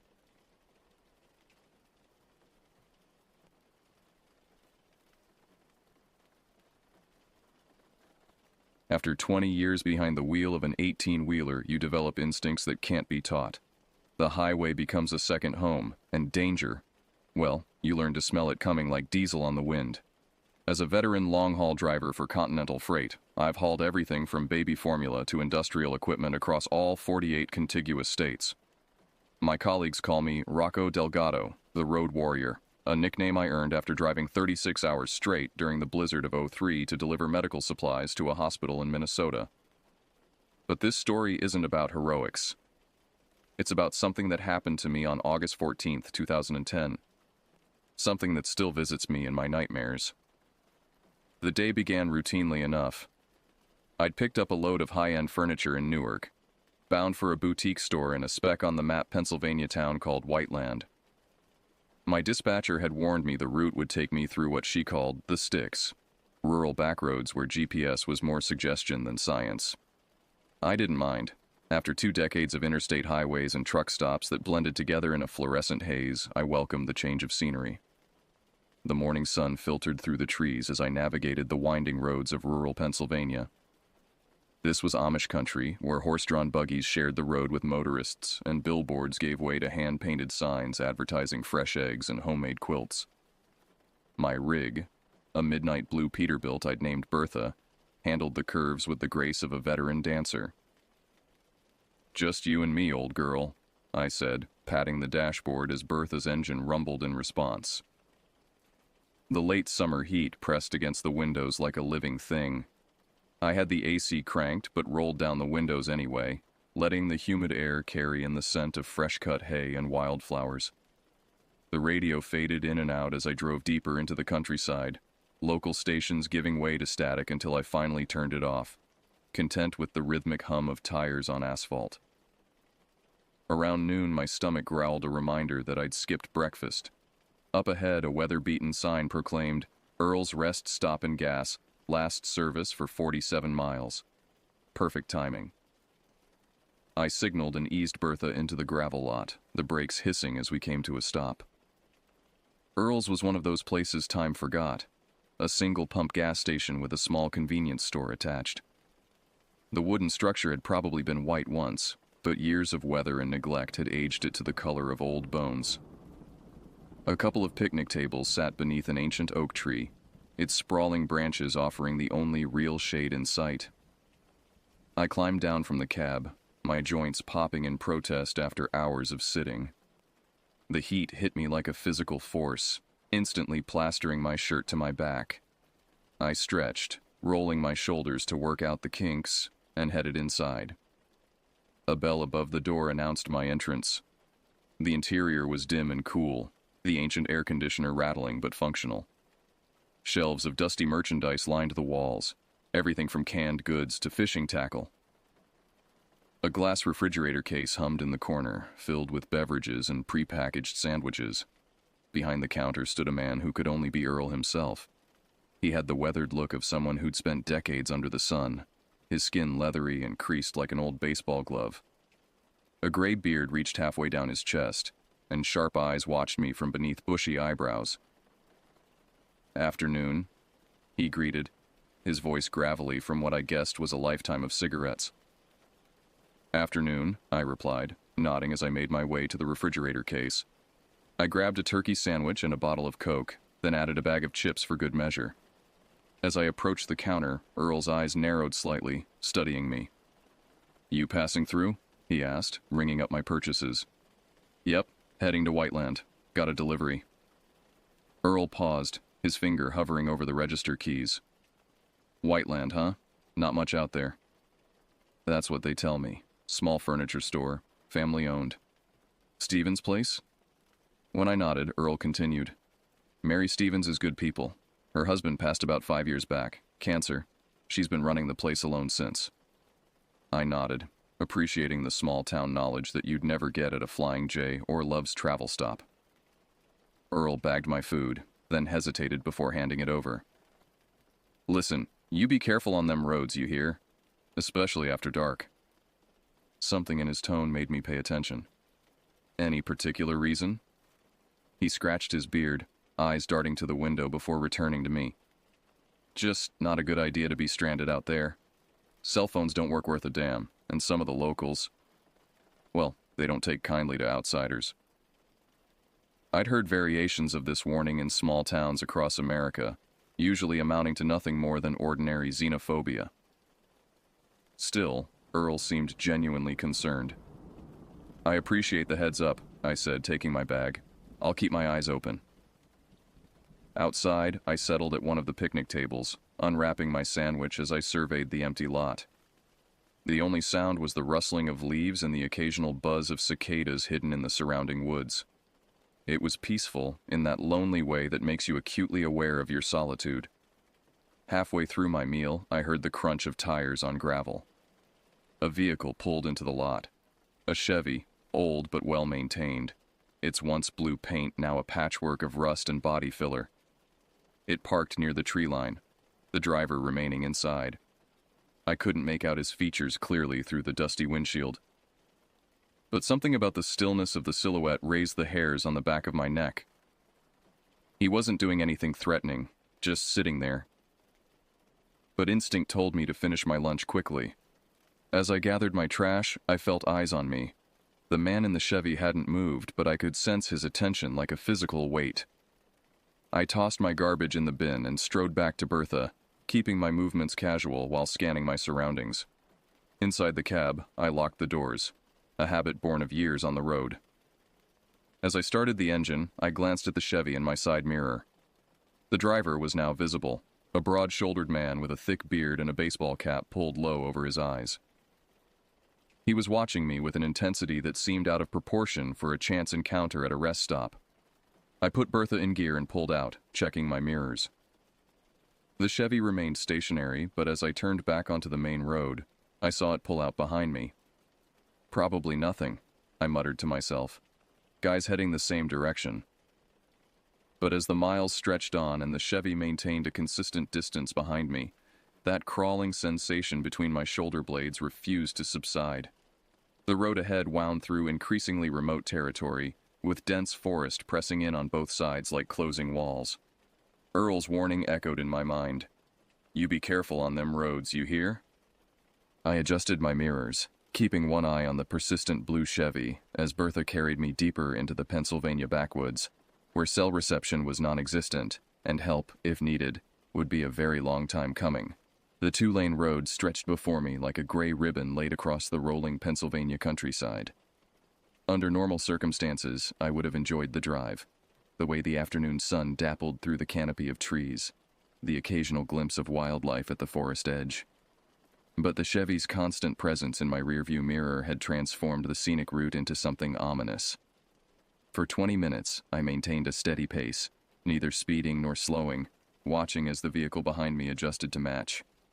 When I increased my speed slightly, the Chevy followed suit. When I decelerated to test my suspicions, the blue sedan slowed as well, maintaining the same precise distance. "What's your game, friend?" I muttered, adjusting my mirrors again. The road curved sharply, revealing a steep incline ahead. Bertha groaned as I downshifted, the heavy load of furniture making itself known as we began to climb. The Chevy dropped back slightly on the hill, but as soon as we crested the top, it closed the gap again. I reached for my cell phone, more out of habit than hope. As expected, the screen displayed "no service." We were deep in what truckers call a dead zone. I was on my own. Ahead, a small gravel turnout appeared on the right, one of those spots the Department of Transportation creates for truckers to pull over and check their loads. I signaled and eased Bertha into the clearing, hoping the Chevy would continue past and confirm my paranoia as nothing more than road fatigue. The blue sedan slowed as it approached the turnout, and for a heart-stopping moment, I thought it would follow me in. Instead, it accelerated at the last second, disappearing around the next bend. I exhaled slowly, tension draining from my shoulders.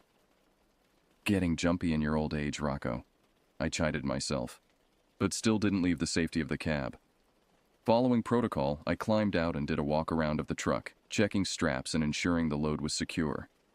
The forest surrounded the turnout on three sides, the trees standing like silent sentinels. No other vehicles had passed since I'd pulled over, and the silence was profound, the kind of quiet that makes your ears strain for any sound. I was tightening a strap when I heard it, the distant rumble of an engine approaching. My hand froze on the ratchet. Seconds later, the blue Chevy reappeared, moving slowly this time, deliberately. It turned into the gravel clearing and positioned itself to block my exit to the road.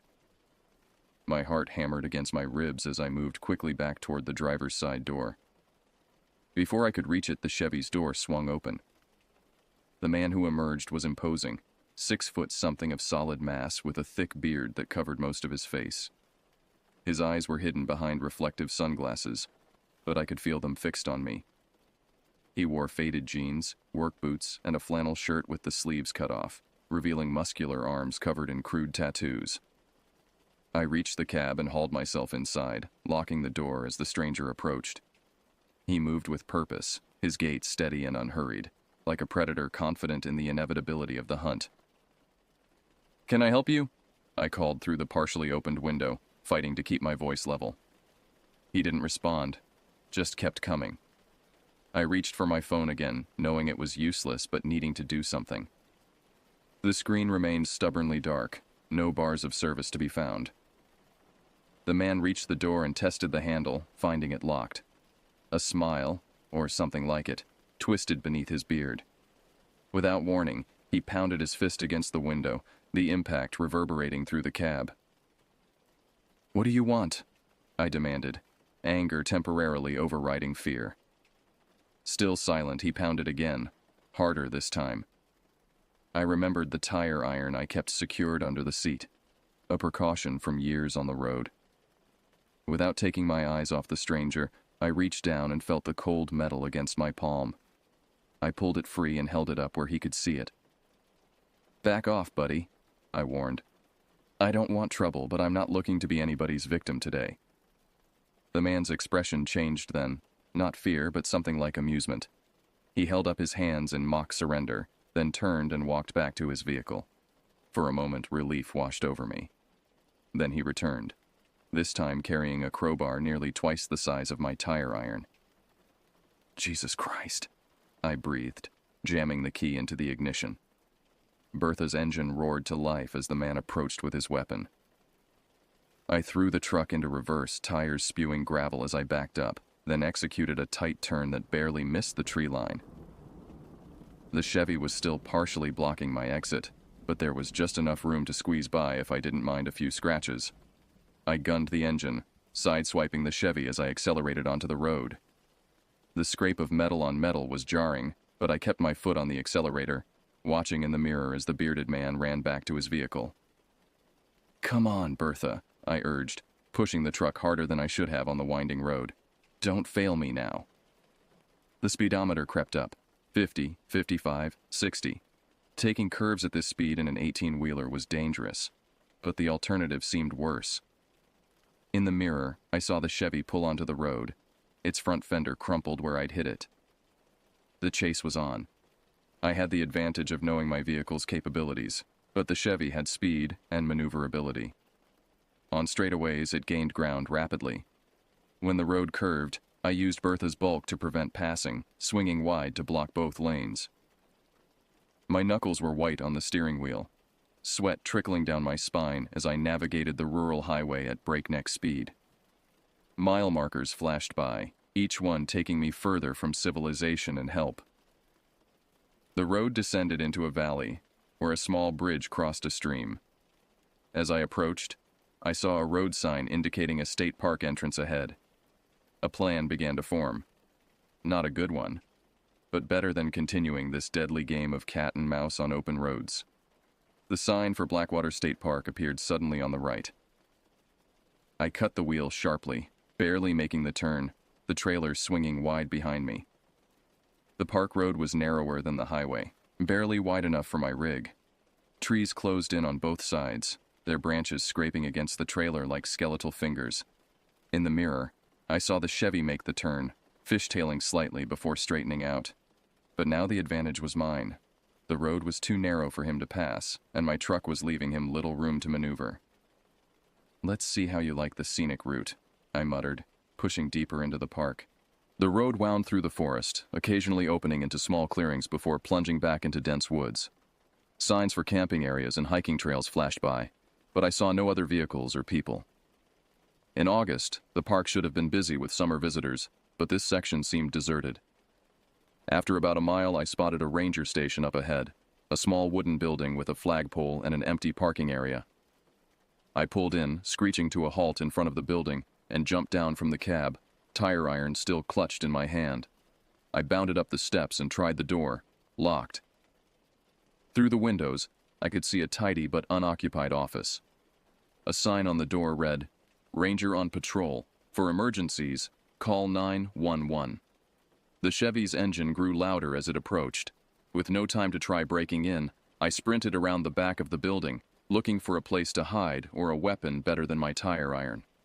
Behind the station, a trail led into the woods. Without hesitation, I plunged into the forest, the underbrush tearing at my jeans as I ran. The tire iron felt inadequate against the crowbar, but it was all I had. I hadn't gone far when I heard the Chevy pull into the station clearing. The engine cut off, followed by the slam of a car door.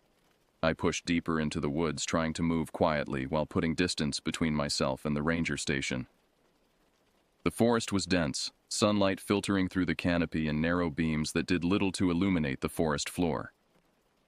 I stumbled over roots and rocks, each sound I made seeming impossibly loud in the stillness. Behind me, I heard the heavy footfalls of my pursuer, not running, but moving with the confident pace of someone who knows their prey has nowhere to go. I ducked behind a massive oak tree, pressing my back against the rough bark, struggling to control my breathing. The footsteps grew closer, then paused.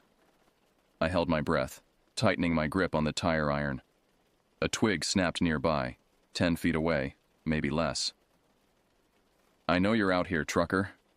The voice was deep and raspy, the first words I'd heard him speak. "Might as well come out. These woods go on for miles, and night comes early under the trees." I remained frozen, not daring to move a muscle.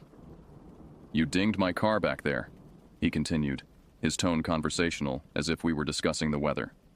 "That's gonna require compensation." Another snap of a twig, closer now. "I'm not an unreasonable man. Come on out, we'll discuss terms." I heard him moving again, circling around my position. I rotated slowly, keeping the tree between us, praying he wouldn't spot me. "Have it your way," he called out. "But remember, you chose this." The footsteps receded, growing fainter until I could no longer hear them. Still, I waited, counting to 300 in my head before daring to peek around the tree. The forest appeared empty, no sign of the bearded man. Had he given up? Returned to his car? Or was he waiting silently, hoping I'd reveal myself? I had to get back to Bertha. Standing here in the woods, I was vulnerable. In the truck, I at least had walls of steel between me and danger. Moving as quietly as possible, I began to retrace my steps toward the ranger station, pausing frequently to listen. The forest seemed to hold its breath around me, the only sounds the occasional call of a bird and the pounding of my own heart. As the ranger station came into view between the trees, I dropped to a crouch, scanning the clearing. The Chevy was still there, but there was no sign of its driver. My truck sat where I'd left it, the driver's door still open. I waited, watching for any movement, any hint of an ambush. Minutes stretched by with no sign of the bearded man. I had to make a decision: stay hidden and hope for help to arrive, or make a dash for the truck. The choice was made for me when I heard a vehicle approaching on the park road, the rumble of an engine growing louder. I couldn't see it from my position, but it sounded larger than the Chevy. A park ranger, perhaps? Or other visitors? It was now or never. I sprinted from the tree line, crossing the open ground to Bertha in seconds that felt like hours. I threw myself into the cab, slammed the door, and jabbed the key into the ignition. As the engine roared to life, I looked up to see the bearded man step out from behind the ranger station, crowbar in hand. Our eyes locked for a moment, his still hidden behind those reflective sunglasses, mine wide with fear and determination. Then I slammed Bertha into gear and peeled out of the clearing, back onto the park road. In the rearview mirror, I saw him standing there, watching me go. He made no move to follow, no rush back to his vehicle. He simply stood, crowbar dangling at his side, as if confident our paths would cross again. As I navigated back toward the highway, an SUV with Blackwater State Park emblazoned on its side passed me going the opposite direction, the vehicle I'd heard approaching. I considered flagging it down but decided against it. The bearded man might be spinning his own story to the ranger even now, and I needed to make my delivery and get as far from these woods as possible. Back on the main road, I pushed Bertha to her limits, eager to reach Whiteland and civilization. But as the miles passed and the adrenaline began to subside, questions plagued me. Who was the bearded man? What did he want? And was this truly over, or merely a pause in whatever sick game he was playing? The road ahead beckoned, each curve revealing more of the unknown. And somewhere behind me, I felt certain, a blue Chevy was back on the hunt. The sign for Whiteland appeared just as the afternoon began its slow fade toward evening. "Welcome to Whiteland, PA, Eastern 1832, population 967. Below that, someone had added a hand-painted addition, home of the annual Apple Harvest Festival. The cheerful greeting stood in stark contrast to the knot of tension that had settled between my shoulder blades. I eased Bertha onto the town's main street, which was exactly what you'd expect in a community this size, a single thoroughfare lined with brick buildings, most dating back to the early 1900s. A hardware store, a diner, a small grocery, and a handful of specialty shops made up the business district. American flags hung from lampposts, and flower baskets added splashes of color to the sidewalks.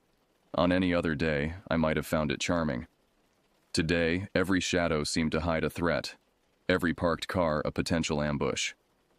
Stevens Furniture and Fine Home Goods was located at the far end of Main Street, a two-story brick building with large display windows showcasing dining sets and bedroom furniture.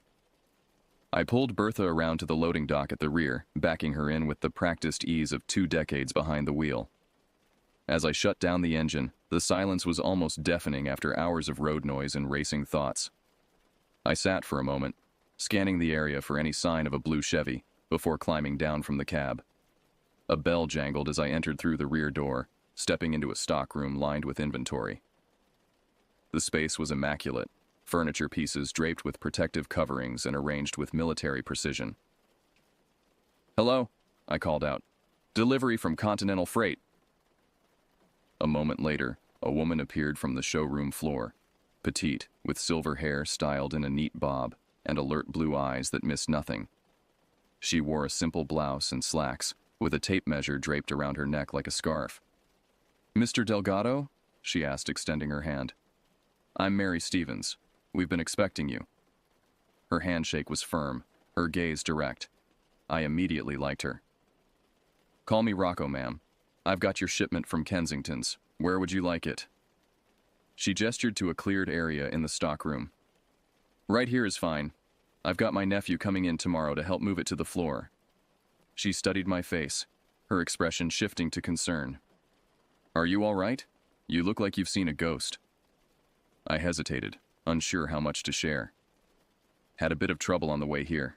Nothing I couldn't handle." Mrs. Stevens's eyes narrowed slightly. "What kind of trouble, if you don't mind my asking?"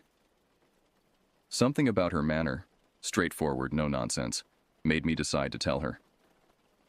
As we began unloading the furniture, I recounted my encounter with the bearded man, from the rest stop to the chase through the state park.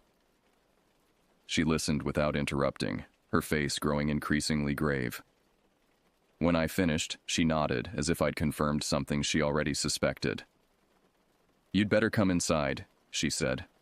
"Let me fix you some coffee." The store's break room was small but comfortable, with a round table and chairs that had probably once been floor models.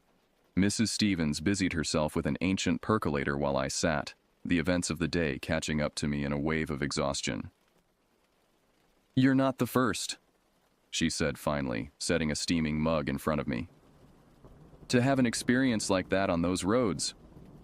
I wrapped my hands around the mug, grateful for its warmth despite the summer heat. "What do you mean?" Mrs. Stevens took a seat across from me. "Over the past few years, there have been incidents. Travelers harassed, chased. Mostly out-of-towners, people passing through who wouldn't know to be cautious." "Has anyone reported it to the police?" "Oh, yes. Sheriff Jenkins has files on at least a dozen complaints." She sighed. "But proving who's responsible is another matter entirely. The descriptions vary. Sometimes it's a blue Chevy, sometimes a black pickup. Sometimes the driver is bearded, sometimes clean-shaven. You think it's more than one person?" The idea of a group of locals targeting travelers made my skin crawl. "I think..." She hesitated, choosing her words carefully. "I think there are elements in these woods that prefer to be left alone. People whose families have lived off the grid for generations, who view outsiders with suspicion at best, hostility at worst." "Like some kind of backwoods mafia?" She smiled, but there was no humor in it. "Something like that. They control certain territories, hunting grounds, fishing spots, patches of forest where they harvest timber illegally, and they don't take kindly to strangers wandering into their domain. I took a sip of coffee, processing this information. The man at the rest stop, Earl, he tried to warn me, I think. Earl knows better than most. His place sits right at the edge of what locals call contested territory. He's managed to maintain a kind of neutrality over the years. So, what happens to the people who get chased? I asked, not entirely sure I wanted the answer. Mrs. Stevens's gaze met mine, steady and unflinching. Most get scared off, like you. Others, she shrugged. There have been disappearances. Nothing that could be definitively linked to these incidents, but enough to raise questions. A chill ran down my spine despite the warm room. Shouldn't someone do something? The state police? The FBI? With what evidence? You said yourself there was no one around to witness what happened to you. And without bodies, without proof of criminal activity beyond harassment. She shook her head. Besides, these families have roots here that go back to before the revolution. They know every cave, every hollow, every hidden trail. If they don't want to be found, they won't be. The conversation was interrupted by the jingle of the bell from the showroom. Mrs. Stevens excused herself to assist a customer, leaving me alone with my thoughts and half-empty coffee mug. I pulled out my phone. 3 bars of service now that I was in town. I should call my dispatcher, let her know about the delay, maybe even report the incident to the local authorities. But what would I say? That I was chased by a bearded man in a blue Chevy who never actually threatened me verbally? It sounded paranoid even to my own ears. Before I could decide, Mrs. Stevens returned, accompanied by a man in a tan sheriff's uniform. He was tall and lean, with the weathered complexion of someone who spent most of his time outdoors.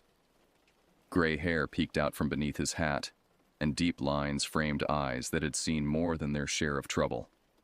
"Rocco, this is Sheriff Tom Jenkins," Mrs. Stevens introduced us. "Tom, this is the truck driver I was telling you about, the one who had the encounter on Route 16. Jenkins extended his hand, his grip firm and calloused. Mrs. Stevens gave me the broad strokes, but I'd like to hear it from you if you don't mind. For the second time that day, I recounted my experience, this time with more detail, knowing I was speaking to law enforcement. Jenkins listened attentively, occasionally making notes in a small pad. "Can you describe the vehicle more specifically?" he asked when I'd finished. "Year, model, any distinguishing features?" I thought back to the Chevy. Late 90s model, I'd guess. Sedan, 4-door, originally blue but faded with patches of primer or body filler. Pennsylvania plates, but I couldn't make out the number. Front fender would be damaged now where I sideswiped it. Jenkins nodded, making another note. "And the driver? Height, weight, any identifying marks besides the beard?" "Tall, 6'2", maybe 6'3". Heavy set but solid, not fat. Beard was dark brown, nearly black. Wore sunglasses the whole time, so I never saw his eyes. Had tattoos on his arms, but I couldn't make out what they were. Flannel shirt with the sleeves cut off, jeans, work boots." "Did he say anything to you? Make any specific threats?" I shook my head. "Not until I was hiding in the woods. Then he said something about me dinging his car and requiring compensation. Said he wasn't unreasonable and wanted to discuss terms." Jenkins exchanged a glance with Mrs. Stevens that I couldn't interpret. "Well, Mr. Delgado, what you're describing matches a few other reports we've had. I'll add yours to the file. Keep an eye out for the vehicle." His tone was professional, but not particularly urgent, as if he were taking a report about vandalism rather than a potentially dangerous stalker. "That's it?" I couldn't keep the incredulity from my voice. "This guy chased me through a state park with a crowbar, and all you're going to do is add it to the file?" Jenkins didn't seem offended by my outburst. "I understand your frustration, sir. But the reality is, no crime was actually committed. He didn't assault you, didn't explicitly threaten you. Harassment, maybe, but even that would be hard to prove without witnesses. He had a crowbar, which isn't illegal to possess." Jenkins' tone remained patient. Look, I'm not dismissing what happened to you. It's concerning, and it fits a pattern we've been tracking. But my jurisdiction is limited, my resources even more so. Mrs. Stevens placed a hand on my arm. Tom does what he can, Rocco, but these woods... She glanced toward the window, where twilight was beginning to settle over the town. They have their own rules, their own justice. Jenkins cleared his throat. That said, I'd advise you not to take the same route out of town that you came in on. There's a longer way around. Adds about 40 minutes to your drive, but it sticks to main roads, passes through more populated areas. He pulled out a map and traced an alternate route with his finger. Take Route 29 south to the interstate, then loop back west. Avoid Route 16 and anything that cuts through the state forest. I studied the route, committing it to memory. You think he's still out there? Waiting? Jenkins folded the map and handed it to me. I think it's better not to find out. After taking my contact information, the sheriff excused himself, promising to be in touch if anything developed. As the bell jingled behind him, Mrs. Stevens sighed. He's a good man, Tom. Been sheriff here for almost 30 years, but even he knows there are places in these hills where his badge doesn't carry much weight. I helped her finish unloading the furniture, both of us working in companionable silence. When the last piece was in place, she insisted on feeding me before I hit the road again. There's a diner across the street, Maggie's, best meatloaf this side of the Appalachians. My treat for all the trouble you've had. I started to decline, but realized I was famished. The sandwich from Earl's felt like days ago rather than hours. That's very kind of you, Mrs. Stevens. Mary, please, and it's the least I can do. Besides, she added with a small smile, you'll be safer in town for a bit longer, at least until full dark. You think they're less likely to cause trouble after nightfall? I asked, confused. Her smile faded. I think they own the night in these parts, Rocco, and I think you'd do well to be on the interstate before the last light fades from the sky. Maggie's diner was a slice of Americana frozen in time. Red vinyl booths, black and white checkered floor, and a jukebox in the corner playing hits from the 50s and 60s. A handful of locals occupied tables, their conversations creating a gentle buzz of background noise. Mrs. Stevens, Mary, led me to a booth by the window, where we could see Main Street and the gradual transition from day to evening. The waitress, a middle-aged woman with a name tag that read Darlene, greeted Mary like an old friend. The usual Mary? She asked, pencil poised over her order pad. Please, and my friend here will have the meatloaf special. I raised an eyebrow at her ordering for me, but she just winked. Trust me. When Darlene left, I leaned forward, keeping my voice low. Tell me more about these people. The ones in the woods. How long has this been going on? Mary considered the question, absently stirring her water with a straw. The families themselves have been here forever. The Blackwaters, the Kinseys, the Thorntons. They were here before Whiteland was even a town. They served in the Revolution, owned logging operations during the timber boom, ran moonshine during Prohibition. And now? She shrugged. Some work legitimate jobs. Others don't. There are rumors about meth labs deep in the forest, poaching operations, chop shops for stolen vehicles. Nothing anyone can prove. But the harassment of travelers, that's more recent. It picked up after they started expanding the state park about 5 years ago. The government seized some land through eminent domain, including parcels that had been in these families for generations.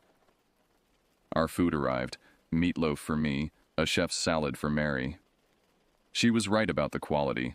The meatloaf was perhaps the best I'd ever tasted, seasoned perfectly and accompanied by real mashed potatoes and gravy. As we ate, Mary continued her history lesson, painting a picture of a community divided. The town proper, with its law-abiding citizens and quaint charm, and the surrounding wilderness where different rules applied. Most of us in town have learned to coexist with them, she explained. We don't go where we're not wanted. They leave us alone for the most part. It's outsiders who bear the brunt of their territorial instincts. But why target random travelers? What does that accomplish? Mary dabbed at her lips with a napkin. Fear is a powerful deterrent, Rocco. If word gets around that these back roads aren't safe, fewer people use them. Fewer hikers venture into certain parts of the forest. Less scrutiny of what goes on in those areas. It made a twisted kind of sense, I had to admit. And the authorities just allow this? It's complicated. These families have connections. Cousins on the town council, nephews in the state police. And like Tom said, proving anything is nearly impossible. No one talks. No one testifies. Through the window, I watched as streetlights flickered on along Main Street. The sky had deepened to purple, the first stars appearing like distant beacons. A sense of urgency gripped me.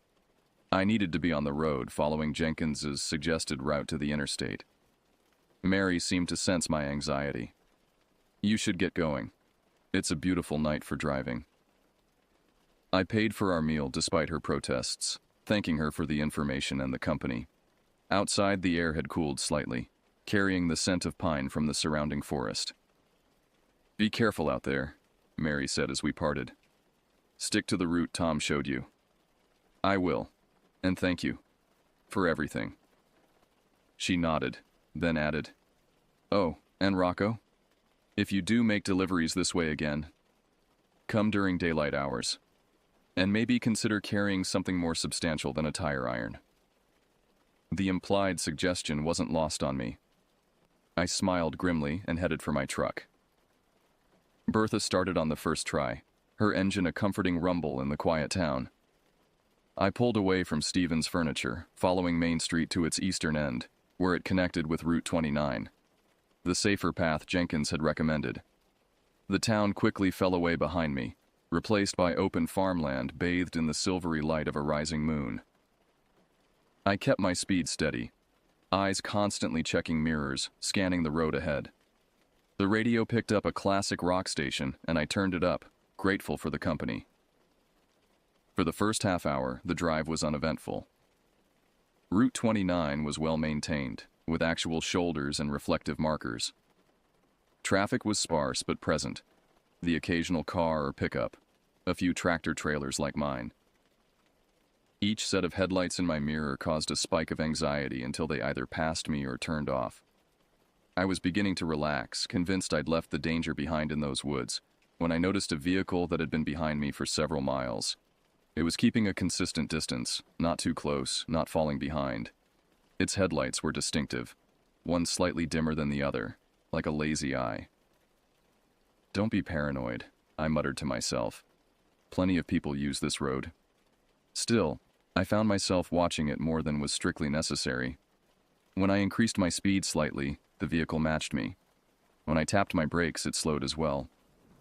I was approaching a small town, Riverdale, according to the signs. The main street was brightly lit, with a few businesses still open despite the hour. I made a sudden decision, signaling and pulling into the parking lot of a gas station. The vehicle continued past, not a Chevy, but a dark-colored pickup truck. I caught only a glimpse of the driver as it passed under a streetlight, a silhouette that revealed nothing except that he was alone.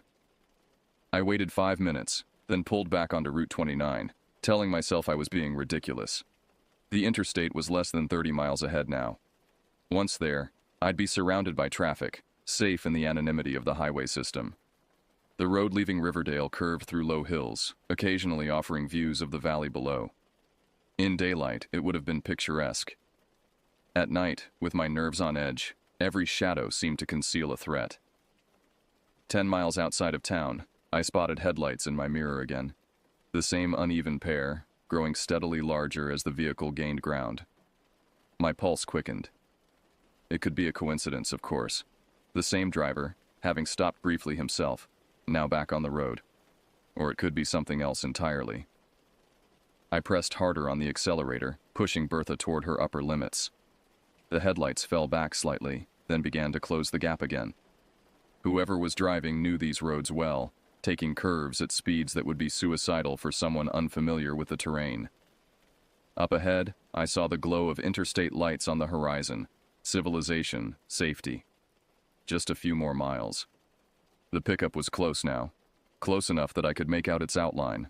An older model Ford, dark green or black. It swung out suddenly, accelerating into the oncoming lane. For a terrifying moment, I thought it was going to try to force me off the road.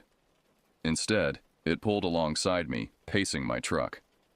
I kept my eyes forward, hands tight on the wheel, but I could feel the driver watching me. Then, without warning, the pickup swerved toward me. I jerked the wheel, narrowly avoiding collision. The pickup dropped back, then surged forward again, this time pulling ahead and cutting in front of me with inches to spare. "Son of a bitch!" I swore, hitting the brakes hard. The pickup slowed as well, matching my decreased speed, trapping me behind it. Then its brake lights flashed, once, twice, 3 times. A signal. My mouth went dry. This wasn't random harassment. This was coordinated, deliberate. The interstate entrance was visible now, less than a mile ahead. If I could reach it. The pickup's window rolled down, and an arm emerged, waving something I couldn't identify at first. As we passed under a streetlight, I saw it clearly. A crowbar, the metal gleaming in the artificial light. It was him, or one of his associates. The message was clear. We're not finished. The arm withdrew, and the pickup suddenly accelerated, speeding toward the interstate entrance. It took the on-ramp at dangerous speed, fishtailing slightly before disappearing onto the highway. I followed more cautiously, heart pounding, scanning the traffic for the dark pickup. It was nowhere to be seen, having either exited immediately or blended in with the steady flow of vehicles.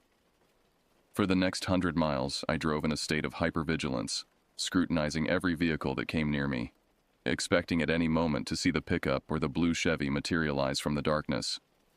But as the miles accumulated and the Pennsylvania landscape gave way to Ohio, the tension gradually began to ease. By the time I crossed into Indiana, exhaustion had replaced fear. I pulled into a large truck stop outside of Fort Wayne, a brightly lit, bustling oasis of diesel pumps and fast food restaurants. The parking lot was filled with dozens of semis, drivers either sleeping in their cabs or socializing in the restaurant. I found a spot among them, securing Bertha for the night. Inside the truck stop, I showered, changed, and grabbed a quick meal, the normalcy of the routine helping to ground me after the surreal events of the day. Later, lying in the sleeper berth with the doors locked and curtains drawn, I replayed every moment of the encounter in my mind. The bearded man's face, Mary's warnings, the pickup on Route 29 with its uneven headlights and ominous signal. Sleep came fitfully, interrupted by dreams of endless forest roads and pursuing headlights. In one particularly vivid nightmare, I was running through the woods again, but this time there was no ranger station, no truck to escape to.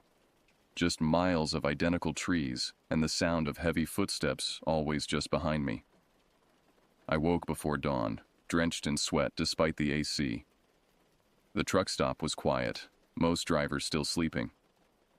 I made coffee in my portable maker and sat in the driver's seat, watching the sky lighten from black to deep blue to the pale gold of early morning. My phone showed several missed calls from my dispatcher.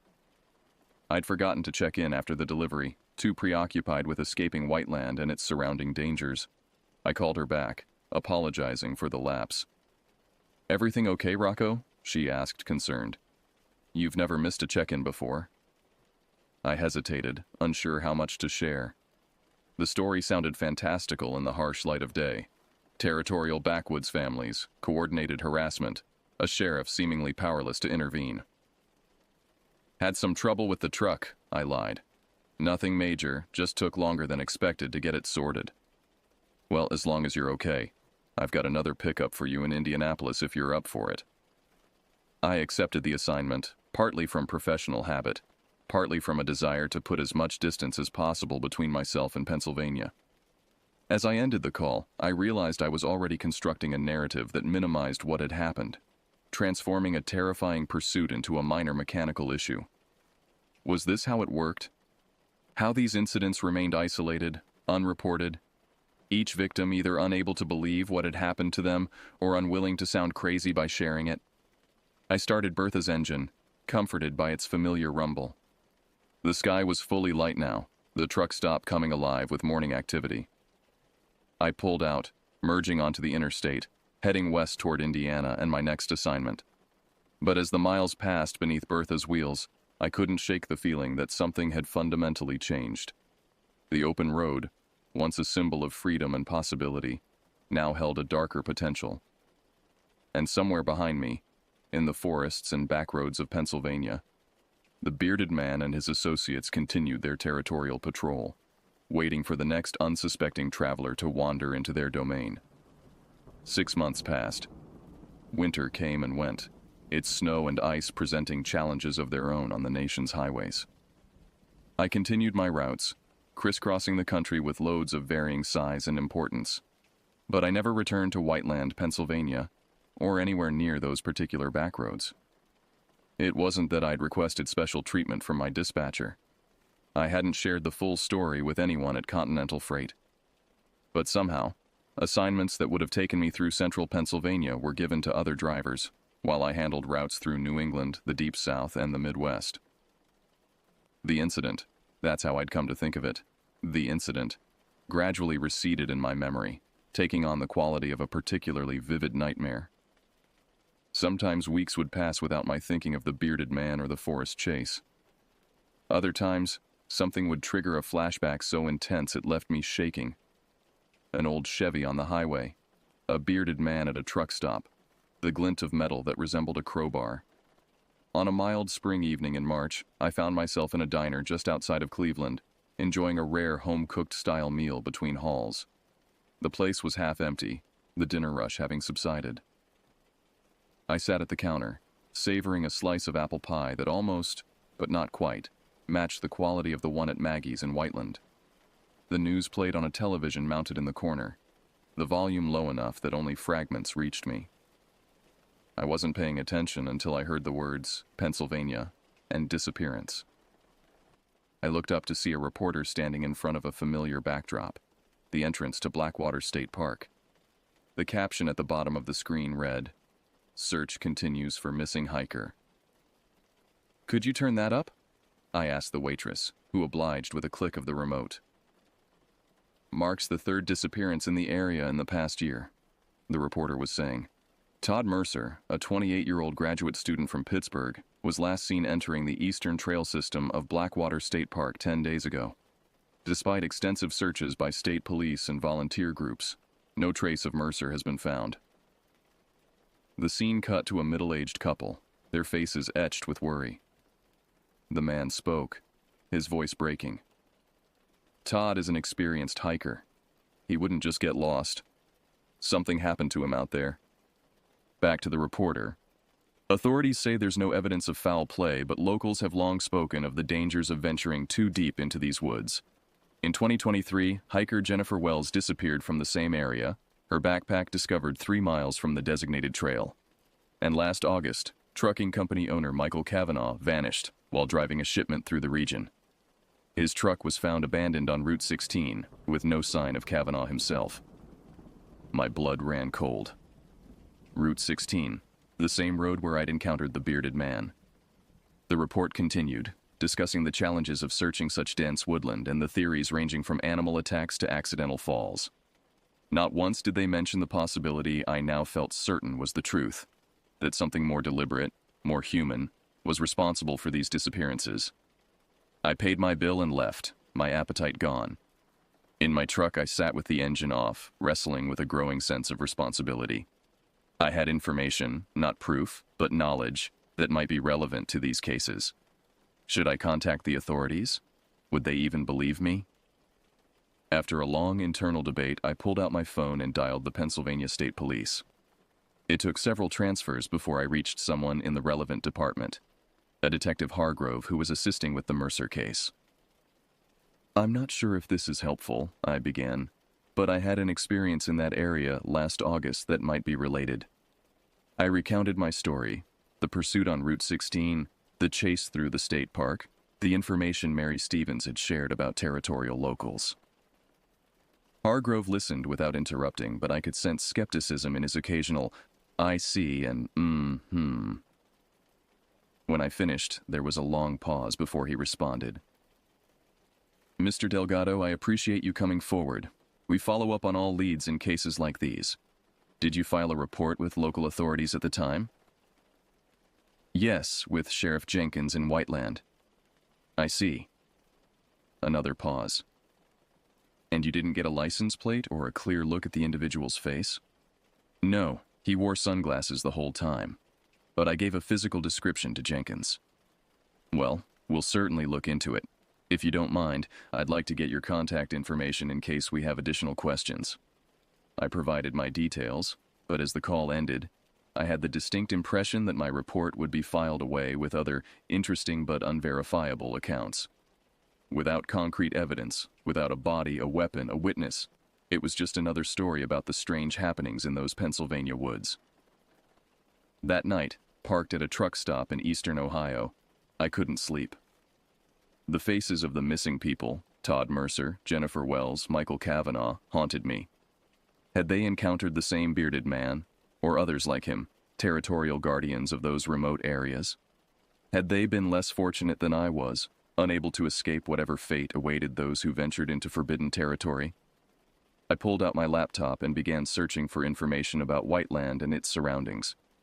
News articles about the disappearances were plentiful, but they all followed the same narrative. Experienced outdoors people who had somehow fallen victim to the wilderness. The comments sections told a different story, filled with local rumors and warnings. Those woods ain't natural. My grandpappy used to say certain hollows were better left alone. Everyone knows you don't hike the East Trails. Rangers won't even go there after dark. The Thornton clan has owned that mountain since before the Revolution. The park boundaries don't mean nothing to them. I searched for information about the families Mary had mentioned. The Blackwaters, the Kinseys, the Thorntons.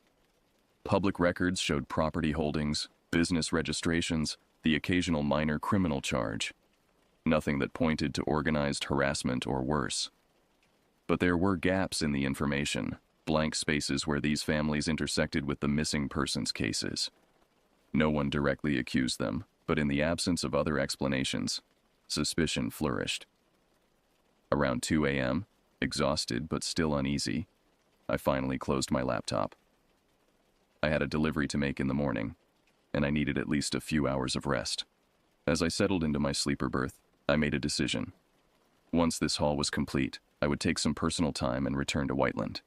Not to confront anyone or play detective, but to speak with Mary Stevens again, to see if she had more information that might help the families of the missing. 3 days later, I found myself back on the Pennsylvania Turnpike, heading east in my personal vehicle, a Ford F-150 less conspicuous than my usual 18-wheeler. I'd taken a week's leave from Continental, telling my dispatcher I needed to handle some family matters. I approached Whiteland from the west this time, avoiding Route 16 entirely. The town looked much as I remembered it, quaint, peaceful, seemingly untouched by the darker elements that lurked in the surrounding wilderness. Stevens' furniture was open, the display windows now showcasing patio sets and outdoor furniture appropriate for the approaching summer. A bell jangled as I entered, and a young man looked up from behind the counter. "Can I help you?" he asked. "I'm looking for Mary Stevens," I replied. "Is she available?" The young man, early 20s with Mary's same alert blue eyes, studied me for a moment. "She's in the back office. May I tell her who's asking?" "Rocco Delgado. I made a delivery here last August." Recognition flickered across his face. "The truck driver. Aunt Mary mentioned you." He extended his hand. "I'm Peter, Mary's nephew." He led me through the showroom to a small office in the rear of the building. Mary looked up from her computer as we entered, surprise and something like concern crossing her features. "Rocco," she said, rising from her desk. "This is unexpected." Peter excused himself, leaving us alone. Mary gestured to a chair across from her desk, studying me with the same perceptive gaze I remembered. "I didn't think we'd see you in Whiteland again," she said. "Not after—" She trailed off, the incident hanging unspoken between us. "I didn't plan to come back," I admitted. "But I saw a news report about a missing hiker in Blackwater State Park." Mary's expression tightened. Todd Mercer, yes. It's been all over the local news. They mentioned two others as well, Jennifer Wells and Michael Kavanaugh. She nodded, her gaze dropping to her hands. 3 in less than 2 years. It's concerning. Is it the same people, Mary? The ones who came after me? She sighed, looking suddenly older than her years. I don't know, Rocco. Not for certain, but the pattern. I called the state police, I told her. Shared what happened to me. I'm not sure they took it seriously. They rarely do. Without proof. She shrugged. What exactly are you hoping to accomplish by coming back here? It was a fair question, one I'd asked myself repeatedly during the drive east. I thought maybe there was more you could tell me, something that might help find these people or at least explain what happened to them. Mary was quiet for a long moment, considering. Finally, she stood. Not here. Let's take a walk. We left the store, Mary telling Peter she'd be back in an hour. The spring afternoon was mild, the sky clear blue above the surrounding mountains. We walked in silence to a small park at the edge of town, finding a bench that offered privacy while still being publicly visible. The families I told you about last time, Mary began, her voice low despite there being no one nearby to overhear. Their influence goes deeper than I let on. The Thorntons especially. How so? They don't just control territory, they control people. Through money, through fear, through generations of favors and threats. She plucked a leaf from a nearby bush, tearing it methodically as she spoke. Half the county officials are either related to them or indebted to them in some way. Including Sheriff Jenkins? She hesitated. Tom tries to maintain his independence, but his brother-in-law works for Thornton Logging, and his son got into some trouble a few years back that mysteriously went away after Tom met with Clayton Thornton. Clayton Thornton? The patriarch. Mid-60s now, but still runs everything. His sons and nephews handle the day-to-day operations of whatever businesses the family controls, legal and otherwise. I thought of the bearded man who'd chased me. One of his sons. Would he be tall, heavy-set, with a dark beard? Mary nodded. That sounds like Victor, the oldest. He's Clayton's enforcer, for lack of a better term. Handles problems, maintains discipline. And problems would include strangers wandering into their territory? Among other things. She tossed aside the shredded leaf. The disappearances. There's no proof linking them to the Thorntons or any of the other families. But there are rumors. What kind of rumors? Mary looked at me directly, her eyes grave. That the missing weren't just scared off or chased away. That they saw something they shouldn't have or strayed too far into protected areas. That examples are made of those who don't respect boundaries. A chill ran through me despite the warm day. You're talking about murder. I'm talking about what people whisper when they think outsiders can't hear. She lowered her voice further. There's a place deep in the state forest. Locals call it Thornton Hollow. It's not on any official maps, and park rangers avoid it by unspoken agreement. They say that's where the family handles their private business. And no one investigates, no one tries to stop them. Mary's laugh was bitter. With what army, Rocco? The state police have limited resources and without bodies, without witnesses willing to testify. She shook her head. Besides, these woods are vast. Hundreds of square miles of dense forest, caves, abandoned mine shafts. If someone wanted to make a body disappear permanently, there's no shortage of places to do it. We sat in silence for a while, the implications of her words settling over me like a shadow. Finally, I asked the question that had been gnawing at me since I'd seen the news report. Why did I make it out? If they're willing to dispose of people who cross them, why let me go? Mary considered this. Maybe because you reported the incident immediately, made yourself too visible to simply disappear. Or maybe Victor was just testing boundaries that day, not looking to escalate to something more serious. She paused. Or maybe you were simply lucky. The thought was sobering.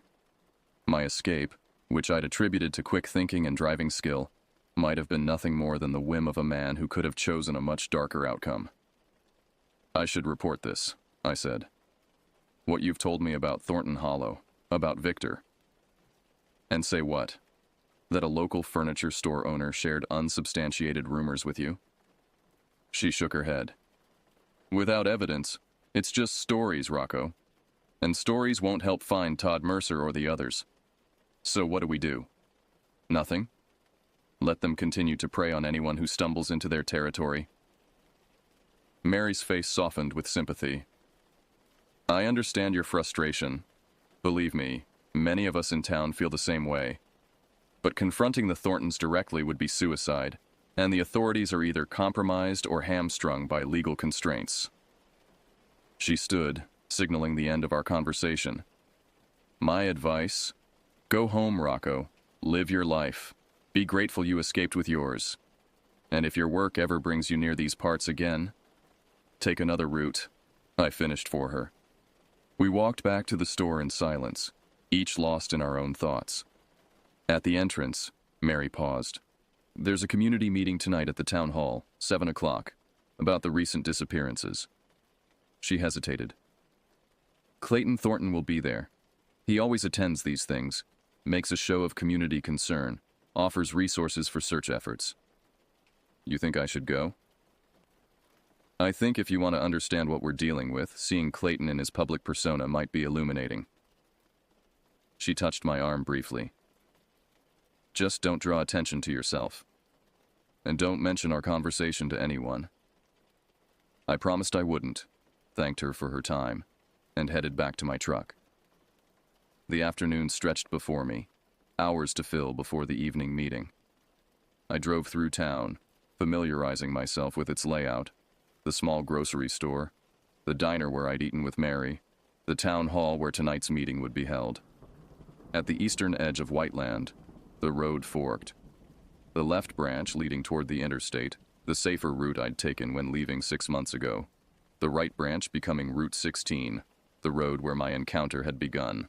Almost without conscious decision, I found myself turning right. Route 16 looked different in daylight and springtime, less ominous, more picturesque. Trees that had been skeletal in August were now vibrant with new foliage.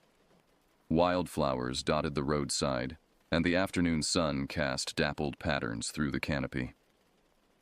I drove cautiously, alert for any sign of a blue Chevy or other threatening vehicles. But the road was peaceful, traffic sparse but present. A few local cars, a delivery van, a Pennsylvania Department of Conservation truck. After about 15 minutes, I saw the sign for Earl's Rest Stop and Gas. It looked much as I remembered, worn and weathered, a relic of simpler times. I pulled in, parking near the ancient oak tree where the blue Chevy had waited 6 months ago. The bell above the door jangled as I entered. Earl himself stood behind the counter, apparently unchanged since my last visit. He looked up, recognition flickering in his eyes. "You're the trucker," he said, "from last summer." I nodded, surprised he remembered. Good memory. Don't get many strangers passing through twice. He studied me, brow furrowed. You made it out okay then? I did. No thanks to the guy in the blue Chevy. Earl's expression didn't change, but his eyes darted to the window, checking the parking lot. What brings you back this way? Not driving truck today. Personal business in Whiteland. I approached the counter, keeping my voice casual. Heard about the missing hiker on the news. Makes me wonder if he ran into the same trouble I did. Earl busied himself rearranging items behind the counter. Can't say. Don't know nothing about that. You warned me, though. Last time. Told me to be careful on these roads. Just being neighborly. His tone made it clear the conversation was over. I bought a soda I didn't really want, thanked him, and left. Back in my truck, I sat for a moment, observing the rest stop and the surrounding woods. In daylight, it was hard to reconcile this peaceful scene with the terror I'd felt here 6 months ago. Had I overreacted? Misinterpreted a random encounter with a local? No. The bearded man, Victor Thornton, if Mary was correct, had chased me with a crowbar, had followed me into the state park, had sent someone to intimidate me on my way out of the area. Whatever game he was playing, it wasn't innocent. I continued down Route 16, eventually reaching the gravel turnout where I'd pulled over and the confrontation had escalated. It was empty today, just a patch of crushed stone beside the road. Further on, I passed the entrance to Blackwater State Park, the stone marker now adorned with missing person flyers bearing Todd Mercer's face and details. I didn't turn in. Whatever answers lay within those woods, I wasn't equipped to find them alone. Instead, I completed my circuit, eventually returning to Whiteland as afternoon faded toward evening. At 7 o'clock, I joined a stream of locals heading into the town hall, a stately brick building at the center of Main Street. The meeting room was nearly full, folding chairs arranged in rows facing a small stage where town officials sat at a long table. Sheriff Jenkins was among them, along with what appeared to be the mayor and several council members. I found a seat near the back, trying to blend in despite being a stranger in a community where everyone seemed to know each other. As the meeting began, I scanned the room, looking for the man Mary had described as Clayton Thornton. I spotted him almost immediately, seated in the front row commanding attention without saying a word. He was in his mid-60s, as Mary had said, with silvery hair cut military short and a bearing that suggested former service. Unlike his son, if Victor was indeed his son, Clayton was clean-shaven and immaculately dressed in what appeared to be a tailored suit. He looked more like a successful businessman or politician than the head of a backwoods crime family. The mayor opened the meeting, expressing concern for Todd Mercer and solidarity with his family. The search efforts were outlined, areas covered, resources deployed, assistance from neighboring counties and state agencies. Sheriff Jenkins spoke next, his tone professional but tired. We've covered approximately 60% of the designated search area, focusing on the eastern trails where Mr. Mercer was last seen. We've employed cadaver dogs, volunteer groups, and aerial reconnaissance where possible. So far, we have no new leads or evidence. A woman in the audience stood, middle-aged, well-dressed, with the confident air of someone used to being heard. And what about the other disappearances, Sheriff? Jennifer Wells? Michael Kavanaugh? Are we looking at a pattern here? Jenkins' expression remained neutral. We're exploring all possibilities, Ms. Harrison. But there's no concrete evidence linking these cases. 3 people in 2 years, all in the same general area? Her voice was skeptical. Seems like more than coincidence. Before Jenkins could respond, Clayton Thornton stood, turning to face the audience.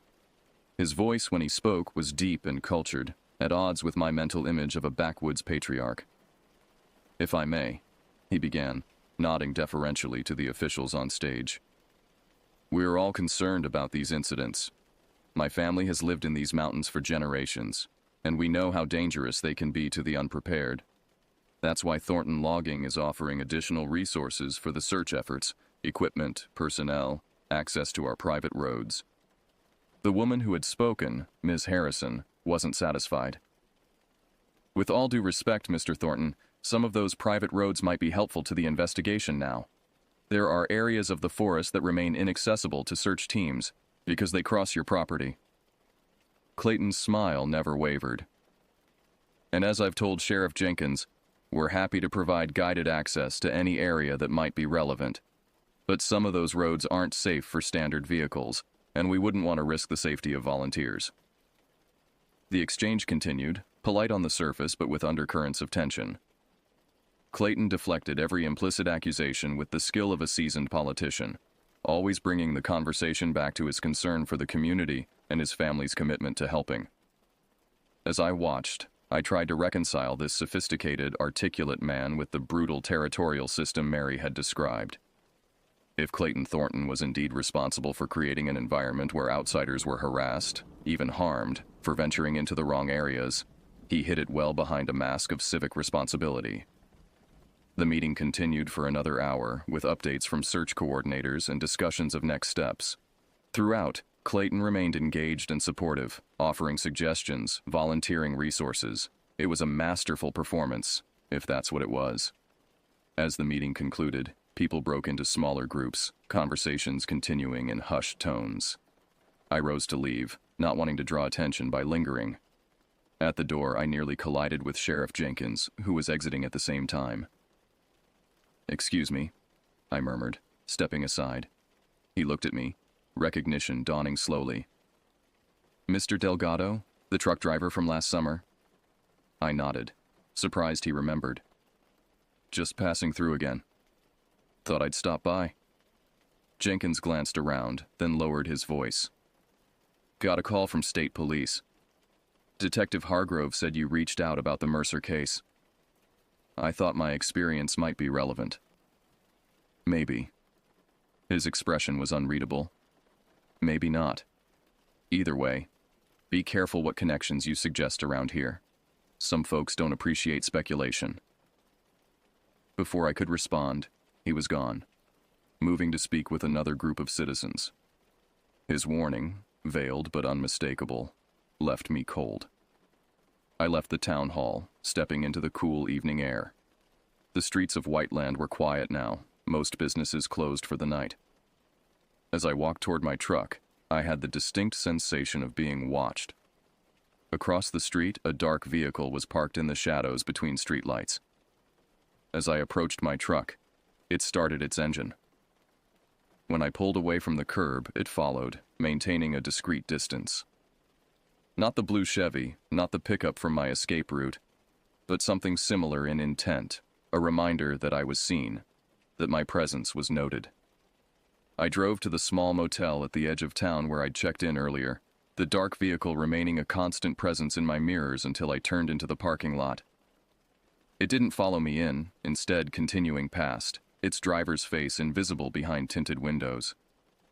But the message was clear. I wasn't welcome here, and someone, the Thorntons presumably, wanted me to know it.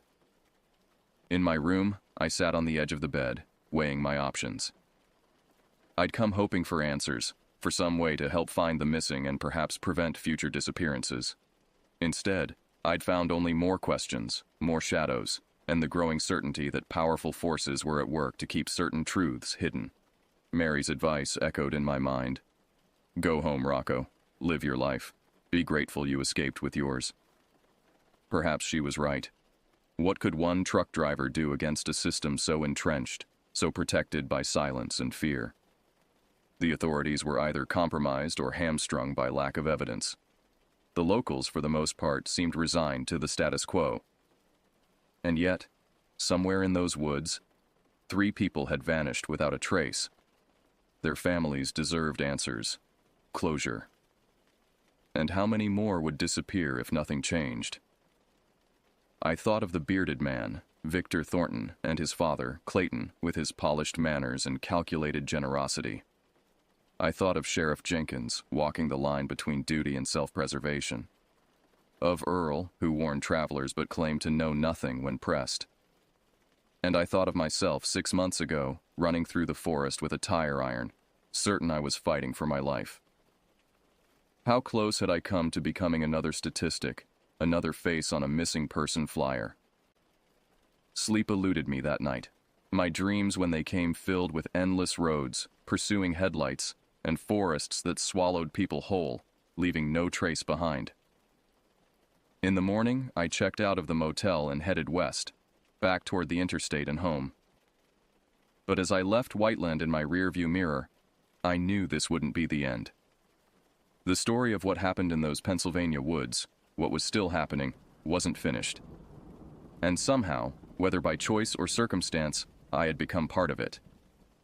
The road stretched before me, familiar yet changed, like everything else since that August day when a blue Chevy appeared in my mirrors and a bearded man approached my truck with a crowbar in hand.